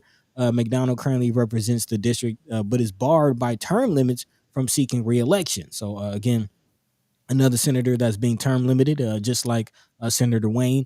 Harkness ran for the Omaha Public Schools Board in 2020. The district stretches from the Douglas County line north as far as Martha Street and from 72nd East Interstate I-480. In other races, there's also Glenn Meyer of Pender and Julia Paltzer of Omaha, who are running for districts 9 and 17, respectively. Paltzer is challenging Senator John Kavanaugh for District 9, again, legislative seat representing Midtown Omaha. She is an attorney and managing partner in a private law firm, but was previously the dean of admissions at Creighton University School of Law. She says that she wants to keep neighborhoods safe, support law enforcement, lower taxes, provide child care or children with access to high quality education, improve access to mental health treatment, and find affordable housing solutions. Of course, she is a Republican. Kavanaugh is seeking a second term as a Democrat as well. And then also Meyer, who is the chairman of the Thurston County Board, is launching for a bid for the District 17 seat. He has been a farmer and a district sales manager for a seed company. He also spent 9 years on the school board. He lists his priorities as lowering taxes, protecting the Second Amendment, and also eliminating wasteful government spending and supporting education and the sanctity of life. So I'm sure we can all guess what party he belongs to. Of course, he's a Republican and will be going up against actually Joni Albright, who is term limited. The district encompasses Wayne, Dakota, Thurston, and part of Dixon County. So again, the current senator of that seat, Joni Albright, is term limited, so we will be seeing if there is any opposition to that seat. But again, any of these names exciting? Any of y'all? Are y'all familiar with any of these names? Yeah. Are any of these candidates addressing issues that matter to you? Furthermore, That's the question. right. And yeah, and so you can see how much due diligence you got to do. You got to first of all find out who these people are. You got to dig into this kind of information here to find out what they stand for. Look around and see if there's anybody else going for these seats. And it's so important. We always talk about like who's Wayne's successor. You know what I'm saying? Who's Senator Wayne's successor? Who's brother Senator McKinney's in there because he kind of took the place of Senator Chambers. So again, where are the people that are representing what we're trying to do too, especially the ones that are in our areas. So I mean, it's important research that needs to be done, questions that need to be asked, vetting that needs to happen. All these people that we're talking about are going to directly affect our lives through local politics, and so it's that important. It's that important. Jump in the chat real quick. Marianne Williams is giving me is teaching me here some new information that I did not know about the independent party. She's saying registered as independent in Nebraska just means you're nonpartisan and don't belong to either party. She says independent isn't really a party. Okay. So that's not, I didn't know that. So I appreciate the lesson there. And that says a lot. That now, the people that are saying what move is that if you're going to go vote, you're not really voting for a party. You're not really voting for anybody in a party. You're still voting Democrat. So it really is, maybe a symbolic gesture, like was mentioned earlier on that situation. It's interesting to understand that. T. Wren in the chat said Pew Research also shows who the preponderance of independent voters are and how they vote. Above average white, above average conservative, an element that has been chiefly against black and BIPOC. So research on who actually are independents, and then this knowledge that independence really is just kind of a status, not really a party. We're really just dealing with the Democratic Party and Republican Party. I think I did. I think there was somebody. I think we interviewed somebody one time back in the day at Mind and Soul in the Green Party, but as far as that's concerned, not much more action as far as other parties are concerned. So what do you do? Gwen Easter is Hmm. saying, I'm not a Democrat, but I did vote for Senator McKinney because I know he cares about North Omaha. Earlier, she said she did not and would not ever vote for Joe Biden. So this is an example to me of somebody who is trying to make a decision based on what it is on the individual candidates. Not really sticking to a party per se, but trying to make independent choices, which is kind of where I'm at with it as far as that's concerned. Who's if you're speaking to the issues, then who is it you're voting for on on that level. But Hmm. it's interesting that you have to register as something to vote. So, a lot of times people are going in registering as Republicans, and they'll do stuff like vote for Senator McKinney. Or some people are registering as Democrats and going and vote for Don Bacon. So, um, it's all over the place, man. I mean, like, what do you do? Um, uh, in the chat, let's see. I kind of lost my place there in the chat. You guys are kind of talking to each other there. Marion Williams, Yeah, chat's going on. yeah, Marion Williams says, I'm more excited that Joni Albright is leaving than any of the new candidates so far, but I haven't researched much yet. So, even our resident First Sky Omaha researchers are not, we have to get there. We have to get there. This is why we Right. want to bring this article out now, because, voting season is coming up and you got to kind of know these things.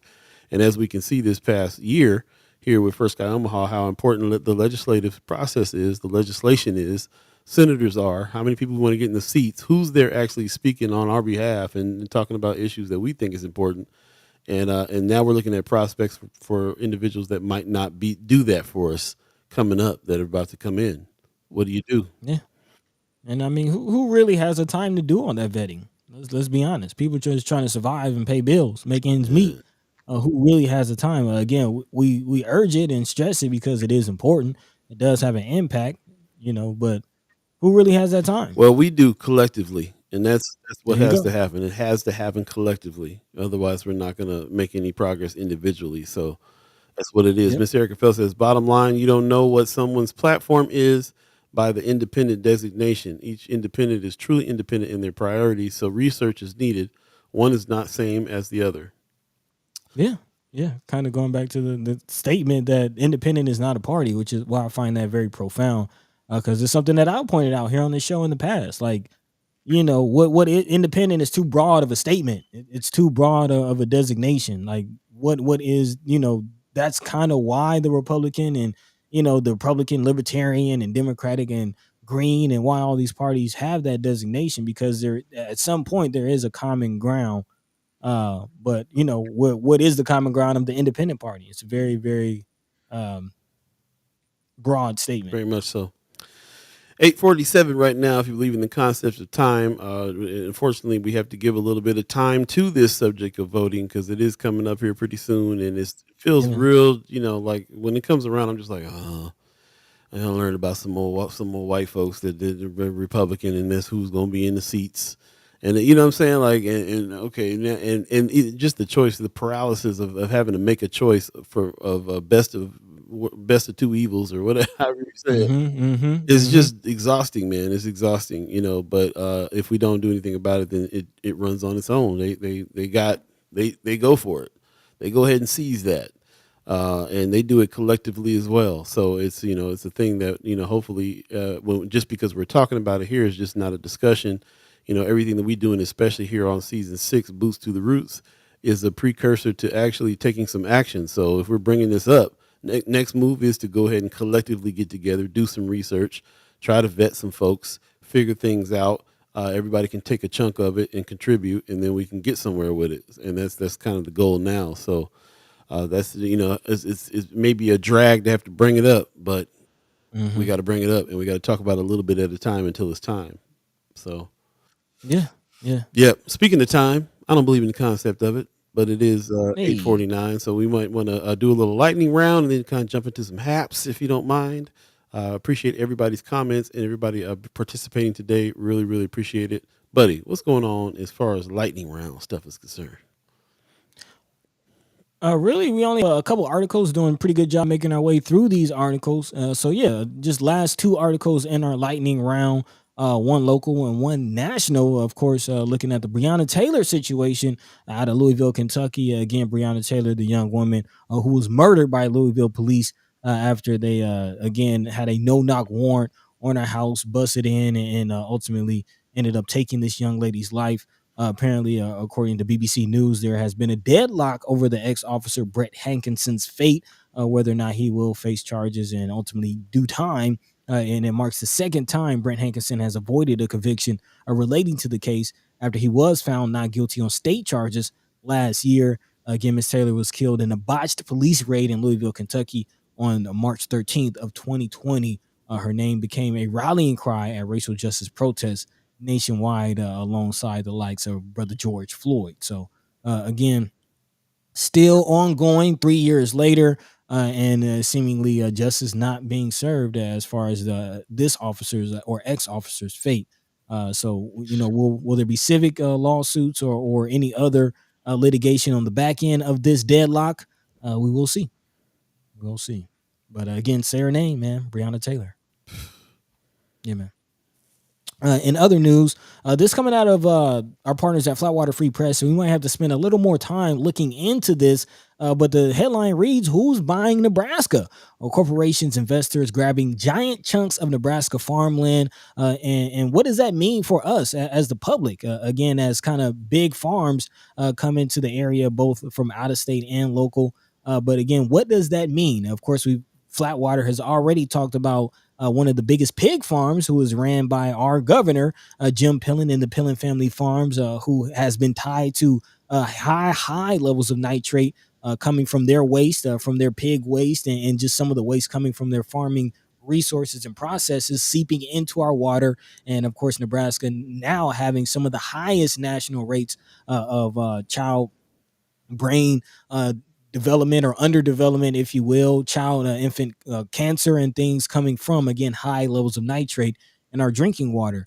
So as more high priced corporate farm operations move into the state, again, what does that mean? Not only for our health, but for our agriculture, for our food process. I can't help but to think about the whole food war. Again, we spoke to Brother Rastakora, who came on Friday to remind us about some of the Monsantos out there that are, again, riddling our shelves with GMOs and things like that. Again, Nebraska being a part of the breadbasket, a part of the Great Plains.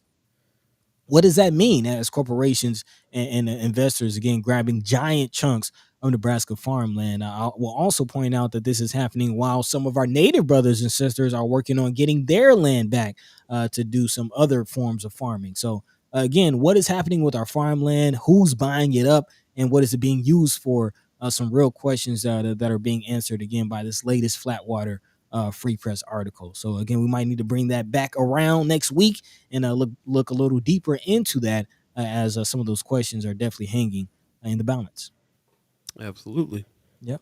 But that pretty much does it for our lightning round. Again, big shout out to all of you for helping us get through these articles and get through some of this. Actually, Wanda Lewis in the chat in regards to that Flatwater article saying, "Don't leave out Bill Gates buying farmland in Nebraska and Iowa." And I just came across a report that the Bill and Melinda Gates Foundation has been tied to a polio outbreak in Africa that are leaving. Yeah. There was the Bill and Melinda Gates Foundation created this oral vaccination that they were testing out in Africa, and now it has come out that is linked to child polio, and thousands of children are being rendered paralyzed as a result. So, what are they doing with our food? What are they doing with our medicine? And gotta look more Bro, into that. man. Yeah, that's ugly. It is, and depending on how you feel, there's been some rumblings about Bill Gates being behind COVID and some of those vaccinations and things like that. Again, what's really going on? Yeah, that's deep. Okay, cool. Yeah, we'll definitely jump into that. Shout out to Flatwater Free Press for doing such a deep dive on that subject, and then we'd like to give them some time. We can definitely do that coming up next week. Yeah, that'll be crazy. Marlon Harrison in the chat saying, speaking of Breonna Taylor, the black guy who did want to charge, lost it. Where'd he go? Where'd he go? Did want to charge the officers in Breonna's murder. Tried to run for governor of Kentucky and lost, and now trying to call foul play. Hmm. Okay, a little bit more there. Okay. Okay, yeah. I appreciate the chat. Like everybody in the chat is really kind of going off today, and appreciate everybody's comments. If you miss any parts of this show, definitely go back and check it out and read the chats on YouTube and Facebook because they're coming in from both social media applications there. So you want to get the full spectrum, you got to go to both and check it out until we figure out how to consolidate those things. So Yeah. in the meantime, between time, man, let's go ahead and jump into a few haps. It is Haps Friday. Got about 5 minutes left in the show, so let's make it happen. What's the haps? What's happening? What's going down? That's right. It's time to talk about the haps. What's going down? Buddy got the whole dance routine on it. Yeah, man, what's going down? What's going down? Let us know what you guys got going on this weekend, and we would love to hear about that. Put that in the chat or put that in Friends of First Sky Omaha. Really help. Thankful to everybody who does that. I actually pull a lot of haps from Friends of First Sky Omaha, the group page, because people are always putting some things in there all the time. So really appreciate that for sure. And again, I want to just give a shout out to Paris Stilton, who puts this Hanky Panky show on. Live black burlesque with a live funk band playing in the background. I'm actually playing drums tonight for this. Definitely want to check it out, man. It's going down. It's going down. It's a good vibe. Benson Theater, 7:00. Go to bensontheater.org and get your tickets, or you can come down tonight and just jump into the box office and get your tickets there and come on through. Love to see you. Yeah. Also, our partners and friends over at the Culture House got the art battle coming up here on the 18th, which is tomorrow, Saturday night, 6 p.m. Art battle goes off.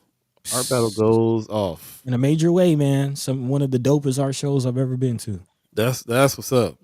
So yeah, definitely check that out. Art battle over at Culture House. If you don't know where the Culture House is, what's wrong with you? What's wrong with you? Yeah, go on and check out the Culture House. Y'all know it's like another living room, like the home base. Really, when it comes down to it, over here on the Deuce, not quite the Deuce, but down on 24th for sure. Mm-hmm. And it's doing big things over there. Shout out to Marcy Yates and the Culture House and all the good things they do. Definitely check out Art Battle. It is one not to miss. 6:00 tomorrow, Saturday night. Check it out if you would. We also want to remind you that Andre 3000's album is coming. It's come out today. It is just broken today. This is the day that it got released. What's the name of it again, buddy? New Blue Sun. And no lyrics. No, don't come here expecting bars. It is straight flute and instrumental therapy.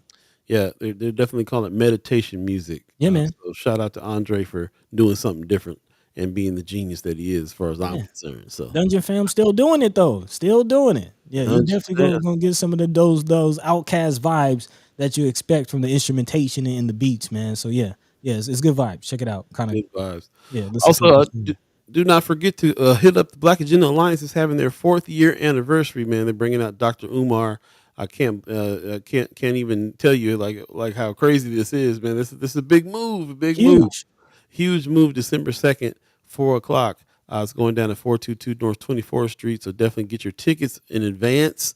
You can hit up the Cash App, that's $BAA Omaha, or you can go to their PayPal and send them the ticket money for info@baaomaha.com. But get your tickets. There will be limited seating, so please arrive at least in 1 hour in advance after you get your tickets. And like I said, I think this is going, man. This is one of those ones we're getting a lot of buzz around town. Everybody's talking about getting their tickets and going to this. It's probably going to sell out.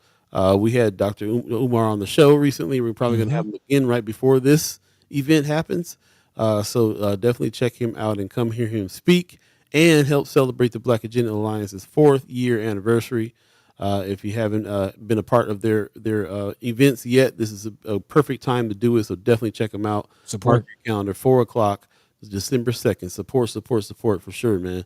At the AOS 42224 North 24th Street. And yeah, check them out over there at Black Agenda Alliance. The partners over there. They're also doing something else. If I can find that flyer, this one here, the Yep. Firearm Safety and Law Instruction Course. No. As you can say, they've teamed up with several different companies, security companies. The One Security Solution, BAA Alpha. Also, what's this one? I can't read the stuff that's too small for me to read right there. But Untamed, Black Agenda Alliance, they've teamed up with several other companies here to put some training together. This is not an event where you bring your gun or anything like that. This is just strictly informational. It's happening Saturday, October 18th, which is tomorrow, from 2:30 to 5 at 5001 North 42nd Street in Omaha. Definitely check it out. Professional instructors will be available in person to assist with CCW, concealed carry weapon class registration, as well as to provide future firearm training and cleaning services. If you have any interest, feel free to inquire. You can definitely check it out. Again, this is not for you to bring your gun. This is a discussion course that they'll have. They'll also be discussing the new bill, the new gun law. There's some things that people need to know as well, so they'll be discussing that at this event as well. And they got a few tenets here on this flyer that we didn't read before. I'm going to read now. So number one, treat every gun as if it's loaded. Yep. Number two, always point the gun in a safe direction. I.e. the ground. Say again? I.e. the ground. I.e. the ground. That's the safest direction. Number three, keep your finger straight and off the trigger until ready to shoot. Number four, beware of your target and what is beyond it. So, again, lots of safety and law instructional course presented by all these companies that handle firearms, and this is to try to help keep these things safe. So we appreciate them putting that course out. Good work that the BAA and Untamed and a lot of these other organizations are doing. It's really something else to see. The step up in doing it on our own. That's the thing. Man. That's the thing. So really appreciate that. We are talking a lot about what's going on with Spark, and Spark is having listening sessions. These are opportunities for the public to come out and listen to what's going on, to express themselves so that they can listen and kind of know what's going on. This is discuss community issues and potential policy solutions. This happens at the Fabric Lab, and they have a few different dates. But first of all, Fabric Lab is 2415 North 24th Street in Omaha, right there on the Deuce, pretty much. And the next one that's coming up is November 29th. It's about environmental justice from 6 to 8 p.m. So maybe we'll have somebody from Fabric Lab come on and talk about that before the show and remind us there. But mark your calendars.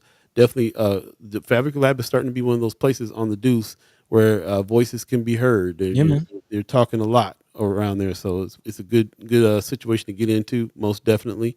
Check them out. And also in more entertainment news, we already talked about this. Angeline Timeless was going to be at the Holland Center on November 24th. Go to Omaha Performing Arts and get your tickets. I think it's omahaperformingarts.org, I believe. Get your tickets for Angeline Timeless at the Holland. It's going to be a classy, good night. Shout out to the OPA, Omaha Performing Arts team. And shout out to Angeline Timeless, man, for keeping it tight and doing big things, man. It's hard to keep a band together these days and grow. So shout out to them, man. I'm saying Angelique could go solo, but she's rocking with the band still. That's what's up. Getting down with it. Yeah. Most definitely. I really appreciate everybody that's joined in again.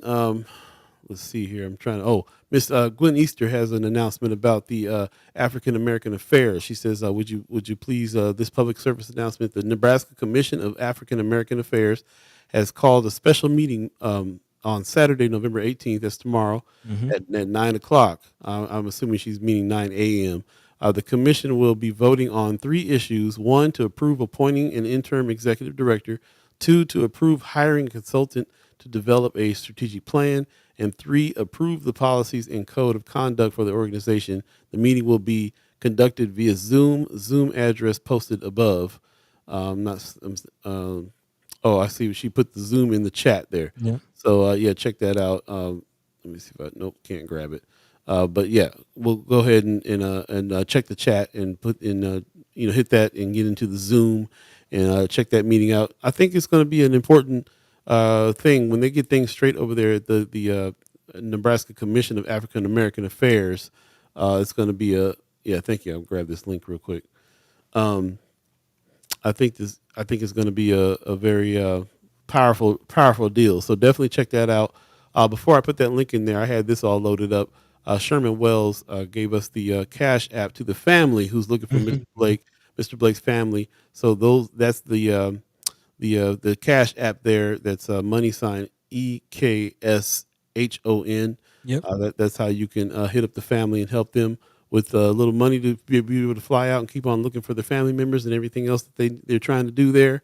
So shout out to Sherman Wells for getting that to us. And here is the link that Miss Gwen Easter is talking about there to check out what's going on with the Nebraska Commission of African American Affairs. Definitely an organization I want to learn more about and get into. And once they get things going over there with the positions that they need, maybe we can really start doing some team up work and make some things happen, boost to the roots. Teamwork making the dream work. Yeah. And Tony Johnson, go ahead and go. Click that Zoom link. Ask the questions that you have. Asking about the directors and what's going on there. So, yeah, she put the link in the chat, so there's an opportunity for anyone who's interested to go ahead and find out what it is that they're trying to find out. If they have some questions, definitely check it out. Check it out. There you go. It is 9:05 right now. If you believe in the concept of time, we appreciate you guys allowing us to go past our agreed upon 9 o'clock hour. And if you have any haps, let us know. I just want to do one quick shout out here that I didn't get a chance to. I've been trying to do it all week. This is the book that just came out with Courtney B. Vance, the actor there, along with Dr. Robin L. Smith. It's called The Invisible Ache, Black Men Identifying Their Pain and Reclaiming Their Power. This has a lot to do with what goes on in the lives of Black boys as they grow and are told to not really express yourself, and all the things that go along with they call it the invisible ache. We don't talk much about Black boy pain and Black men's struggle. So this is a book that just came out that I found pretty interesting. I've started it myself, and I'm very interested in maybe even having other people read it and discuss it with them. So okay, I just wanted to go ahead and put that out there because it's a very rare thing. I'm glad that somebody's finally speaking on those things. So shout out to them for putting that out.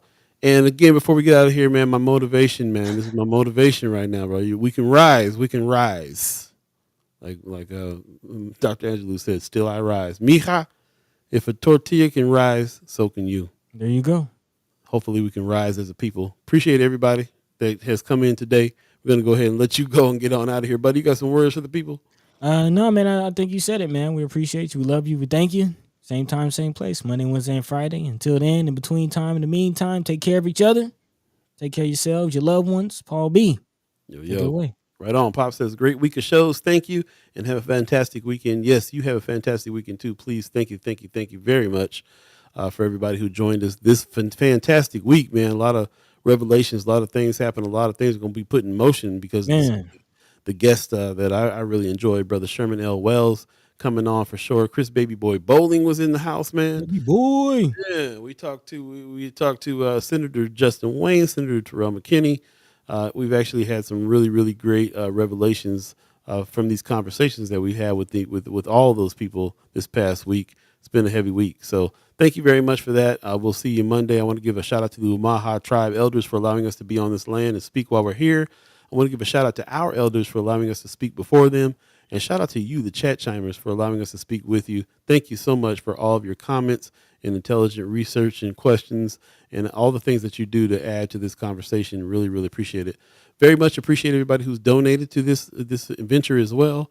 All the independent donations, thank you very much, but also the reoccurring donations as well. $10, $25 people, the $50 people.